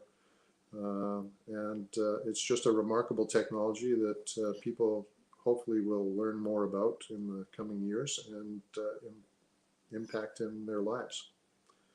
Awesome. Thank you so much for joining us today. I really appreciate it. You're very welcome. Very interesting, very instructive conversation. It's interesting to always learn more about different things, different technology, all the things going on out there. And the more you know, the better you can do. So thank you. I appreciate it. How would somebody go about getting in touch with you? Probably the easiest thing is just to go directly to my website. And that is PEMF. So Peter, Edward, Michael, Frank, Solution, no S on the end. So PEMFsolution.com. There you go. PEMFsolution.com. Perfect. Yeah. Tons of info there and scientific research and lots of client testimonials and presentations and short videos that tell you the top benefits. Awesome. Very cool. Well, thank you so much for hanging out with us today. And with that, I am going to bid you an adieu and welcome our next speaker onto the stage. Bye-bye and hello and welcome, Jen. Glad to have you here. Hi. Thank you, Haley. I love that I've got to spend so much time with you lately and your community. It has been so amazing. I just love it so much. So thank you for having me. I appreciate Thank you. I'm going to give you the stage and disappear myself. I'll be here. All right. Hi, everyone. I am, like I just complimented Haley, and I want to send a huge shout out and much love to Haley for putting this together. And it has been amazing to be a part of her community. So I'm not in my home office. I'm in a remote office today. So things will look a little bit different for me, but it's okay. We're doing this, and it's amazing to be here. So today I'm going to share with you 3 ways I use my breath to build harmonious infrastructure that supports me in creating soulful impact. So I have spent a lifetime working with the breath, first as a respiratory therapist for 17 years, and now as a quantum breath activator. And I've always had this deep connection with the breath, knowing that it held power and wisdom, but I didn't always use it as a way to nourish and support me. So if you told me just 3 years ago that I would be a conscious female leader, and actually an evolutionary leader, I wouldn't have believed you. It didn't seem like a possibility. And at that time, I was so depleted and I was so burnt out, living one day into the next on repeat. And after years of helping patients heal their breath, the truth was activated inside of me. The truth that the breath heals and rebuilds from within. We just have to have the courage to listen and receive. So for those of you who don't know me, I am Jennifer Redden. I'm a quantum breath activator, emotional mastery mentor, and I unlock quantum secrets for conscious female executives and leaders so they can ignite their intuition and elevate the soulful impact they are meant to create this lifetime. And I love leading empathetic conscious female leaders and executives to harness the power of their breath, allowing them to be a powerful change maker. We need right now, right? We need our change makers right now. We are in this state where it's time for us to move into a new way of being. So right now we need these change makers, but we need them to do it with kindness and loving themselves at the deepest level. So here are the 3 ways that I used the breath to build a harmonious infrastructure. And you can start using these too. You can start today, I promise you. And we're even going to do a little practice, which I'm really excited to share with you. So this is going to be really good. And these are definitely things that you can start today. So, but before we dive in, it's important that you know your breath is the magic that enables you to rebuild your internal infrastructure and connect with your innate wisdom. Because if you're not using your breath to create inner harmony, it's going to be a challenge to make the soulful impact you desire. Because when you discover the power of your breath, your world changes. Your energy shifts. Your self-worth skyrockets, and your capacity to lead others overflows. And you start to be able to hear beyond all the noise, right? All the noise, all that mindless chatter. This is why the breath is the foundational piece. My clients connect to release old self-betrayal patterns to create soulful impact with ease. So let's get into this because I know you're waiting to hear. So the first thing is I believe the breath has a voice. My small everyday conversations with my breath impact my ability to hear beyond the mindless chatter of everyday living. These small moments of what appears to be silence awaken a deep knowing that empowers me to lead with my heart. This is an anchor of who I am and how I co-create with the universe. I let the breath share its wisdom with me instead of forcing my agenda upon it. I let it come to me. I let it share all of the beauty that it has. And this supports my ability to hold a greater vision for myself, those I love, and our evolution as a whole. As the earth evolves, as we as humans evolve, it allows that space because I let the wisdom come in through the breath. So if you are watching this on replay, let me know, have you ever let the breath talk to you? Is there a way when you've connected with your breath that just made you feel like you knew things for like not the first time, but you just knew them, this deep resonance? So share with us in the comments if that is something that you have experienced. And then I'll continue on. So number two, I allow myself to feel the breath. I actively engage all of my senses with my breath.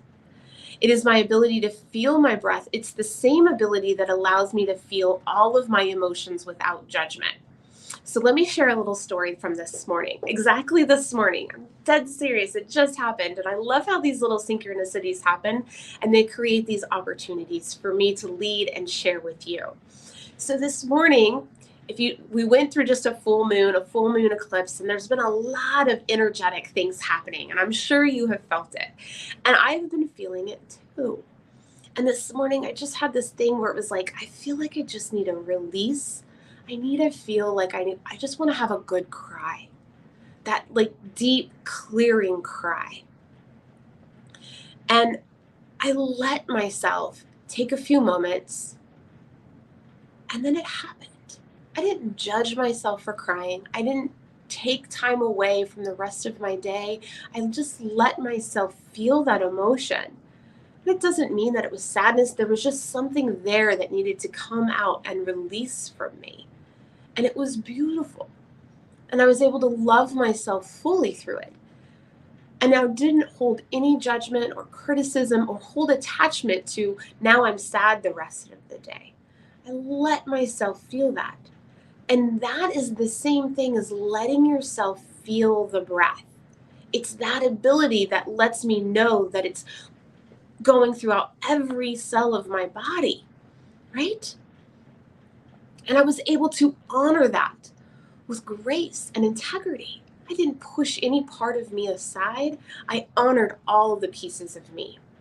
So the best experience is not just knowing the breath can touch every cell, right? Is that I let myself feel it happen.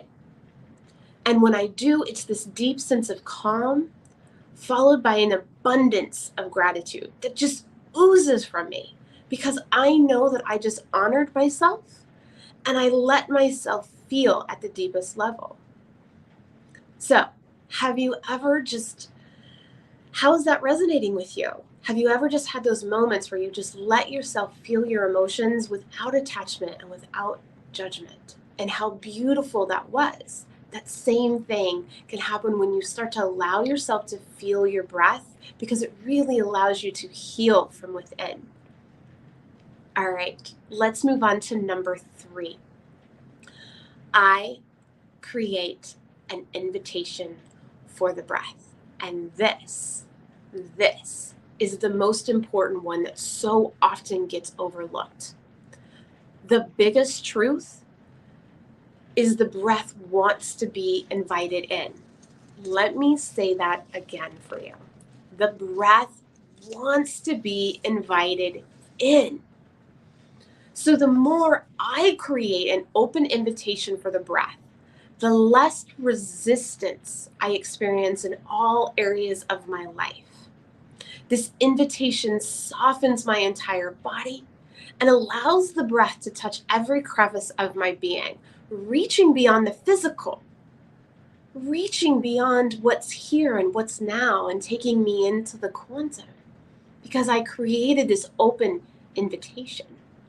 The key here is to surrender and let yourself be nourished with each breath. All right, so here we are. We are at the point where we get to practice this, and I am so excited to do this with you. So if you are driving and you're having to be listening to this, you cannot do this while you're driving, but I hope you do create time and space to come back to this practice a little bit later on. It really does embody all three things that I just shared with you. It allows you to hear the wisdom of your breath. It allows you to feel your breath. And it also creates this open invitation for the breath. And it's just 5 minutes, so it's not very long at all. So we're not going to go over on time at all, which is beautiful. And I love when things work out this way. So if you are in a seated place and you can allow yourself to just come into a nice, comfortable seated position, allow your eyes to soften.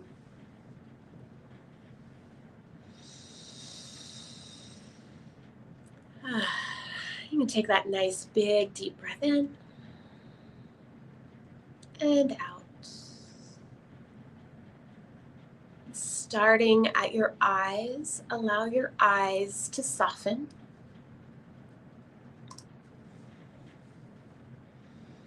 Let them sinking further back into your head. And as they start to sink back, your jaw can release down and create space inside your mouth.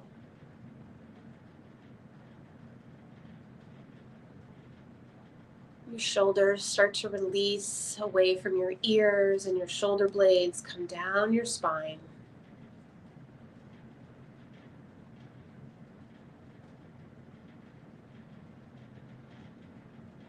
Allow your abdomen and your belly to relax. And if you would like, and you are sitting in a chair, or you can lean back a little bit just to create a little bit more openness through your torso. Your shoulders and your arms relax down. And your hands are resting comfortably in your lap. And release your glutes. Soften your thighs and your hamstrings. And allow your feet to feel soft and calm, connected down with the earth.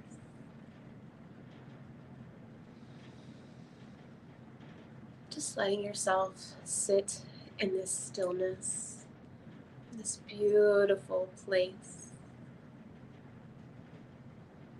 And when you're ready, you can place one hand on your chest and one hand right around your navel. And then you may notice, just as you do that, because you're going to bring awareness to your breath starts to change just ever so slightly. I want you to release that need to control it. And then begin to feel the breath. Noticing the subtle qualities of the breath. Feeling the inhale. Feeling the exhale. You may begin to notice which hand has more movement, the one that's on your chest or the one that's on your abdomen.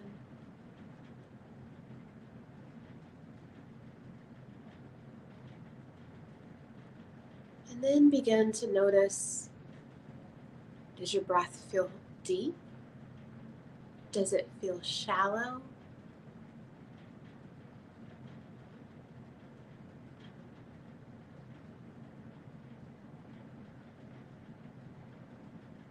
And then begin to notice the rhythm of your breath.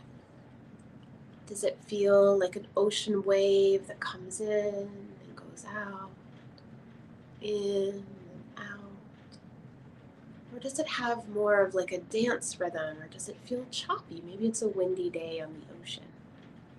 There's no judgment, just tapping into those qualities of the breath.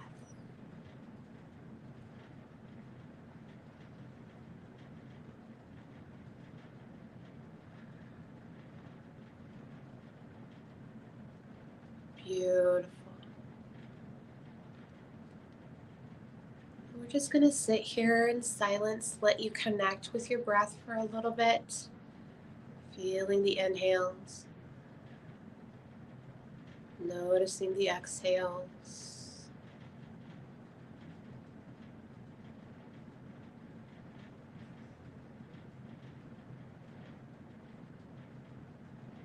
Nice. Beautiful. I can feel you all just relaxing and feeling soft. When you're ready, you can let your hands come down to your lap, relax them down, and just be in that moment. Let the breath move wherever it needs to. Let it carry with it whatever it needs to carry and release. Just let yourself be, and let the breath do what it needs to do so it can help you rebuild a harmonious infrastructure.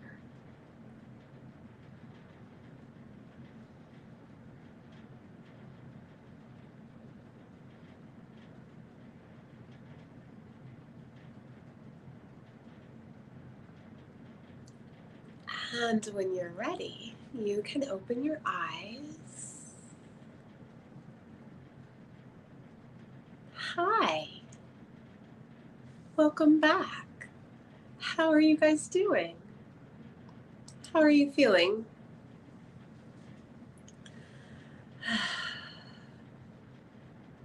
I feel fantastic.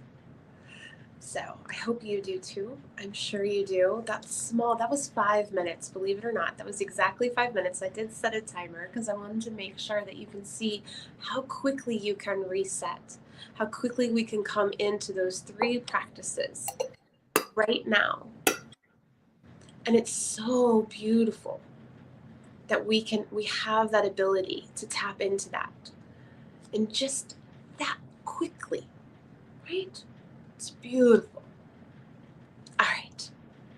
So the truth. Let's talk about the truth here. The truth is when you let the breath in, it opens a portal to your flow state, right? How you feel right now, that calmness, that connectedness, that place of effortless ease. And the inner harmony that you so desperately crave is now alive inside of you. It's alive. It's there. It's for you. Your very own harmonious infrastructure that supports and nourishes you in the most magnificent way. So, I have a question. What would it take for you to let the breath in? What would it take for you to let yourself hear the wisdom of your breath? What would it take for you to let yourself feel the breath fully? And I want to know, how will you start using the breath to build a harmonious infrastructure? One that allows you to lead with your heart, one that allows you to create soulful impact with ease, because I know that's what you're here to do. I know you are here to create soulful impact. That's why you're a part of this community. That's why you're an entrepreneur. So, I have an invitation for you. You ready for this invitation? I'm so excited to share this with you. So, I invite you to hold a greater vision for yourself and the truths of your heart and what it means to have a harmonious infrastructure. to believe in your own ability for compassion and care, and the possibilities that await you when you start inviting the breath in, tending to your true heart desires despite the fear of the truth. Oddly enough, we tend to be scared of the stillness. So, allowing yourself to honor the truths of your heart despite that fear, and the incredible power you hold when you let the breath share its wisdom with you, opening limitless opportunities to tend to your heart and nourish your soul first. It brings the clarity and the deep soul relief you crave, and that can only come from a harmonious infrastructure. You literally have the superpower to co-create with the universe so you can make soulful impact with effortless ease and, most importantly, joy. So, a quick recap one more time just to go over those 3 things and to remind you of that experience of the practice. 1, your breath has a voice. Let it be heard. Let yourself hear it so you can hear beyond the mindless clutter of everyday living. 2, allow yourself to feel the breath, just like we did in that practice. Let yourself tap into the subtle qualities that we tend to move past and ignore. That allows you to have a deep understanding of who you are and allows you to feel joy and love. And 3rd, invite the breath in.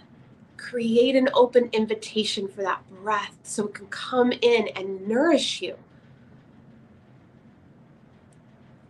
And finally, come back to that practice. It's there for you to use anytime you need to. It's not complicated. It's there for you. It's always with you. You can do it before you go into the grocery store, before you start your workday. You can do it and tap into it. And that is just part of your ability to create soulful impact and increase your ability to lead with your heart without feeling depleted. So thank you. Thank you very much for being here. Thank you, Haley. I think I went short on time, which I'm really proud of myself. I don't know how that happened. You are right on time. Thank you so much. Yay! That was amazing. I was sitting here doing the breathing, I do confess. Oh, yay. I might or might not craft these events for my own personal entertainment value. Because if I'm not entertained, who else will be, right? Exactly. How would somebody go about getting in touch with you? I just love, I really do. I can't say that enough. I love being a part of your community, and I love Thank being you. a part of these events with you. So Thank you. So You're how do they find you? So I'm going to give you actually 3. Well, I'm going to give you one way. The best way is really LinkedIn. That's where I do most of my, and that's where you can connect with all of my different content and stuff like that. And if that's not enough and you want to do something deeper, I think you're going to share a link to book a call with me. That's really the best. My website's under construction right now, so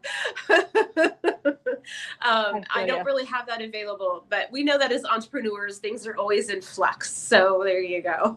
Awesome. Yeah, same. It's always a work in progress. Thank you so much for joining me today and for doing this. I'm so honored to have everybody as speakers and so honored to have you here, Jen, and welcome. And thank you to everybody who's been hanging out with us all day. We appreciate you. Thank you so much, Haley. Take care. Have an awesome day. Bye-bye. Bye. Bye, everybody.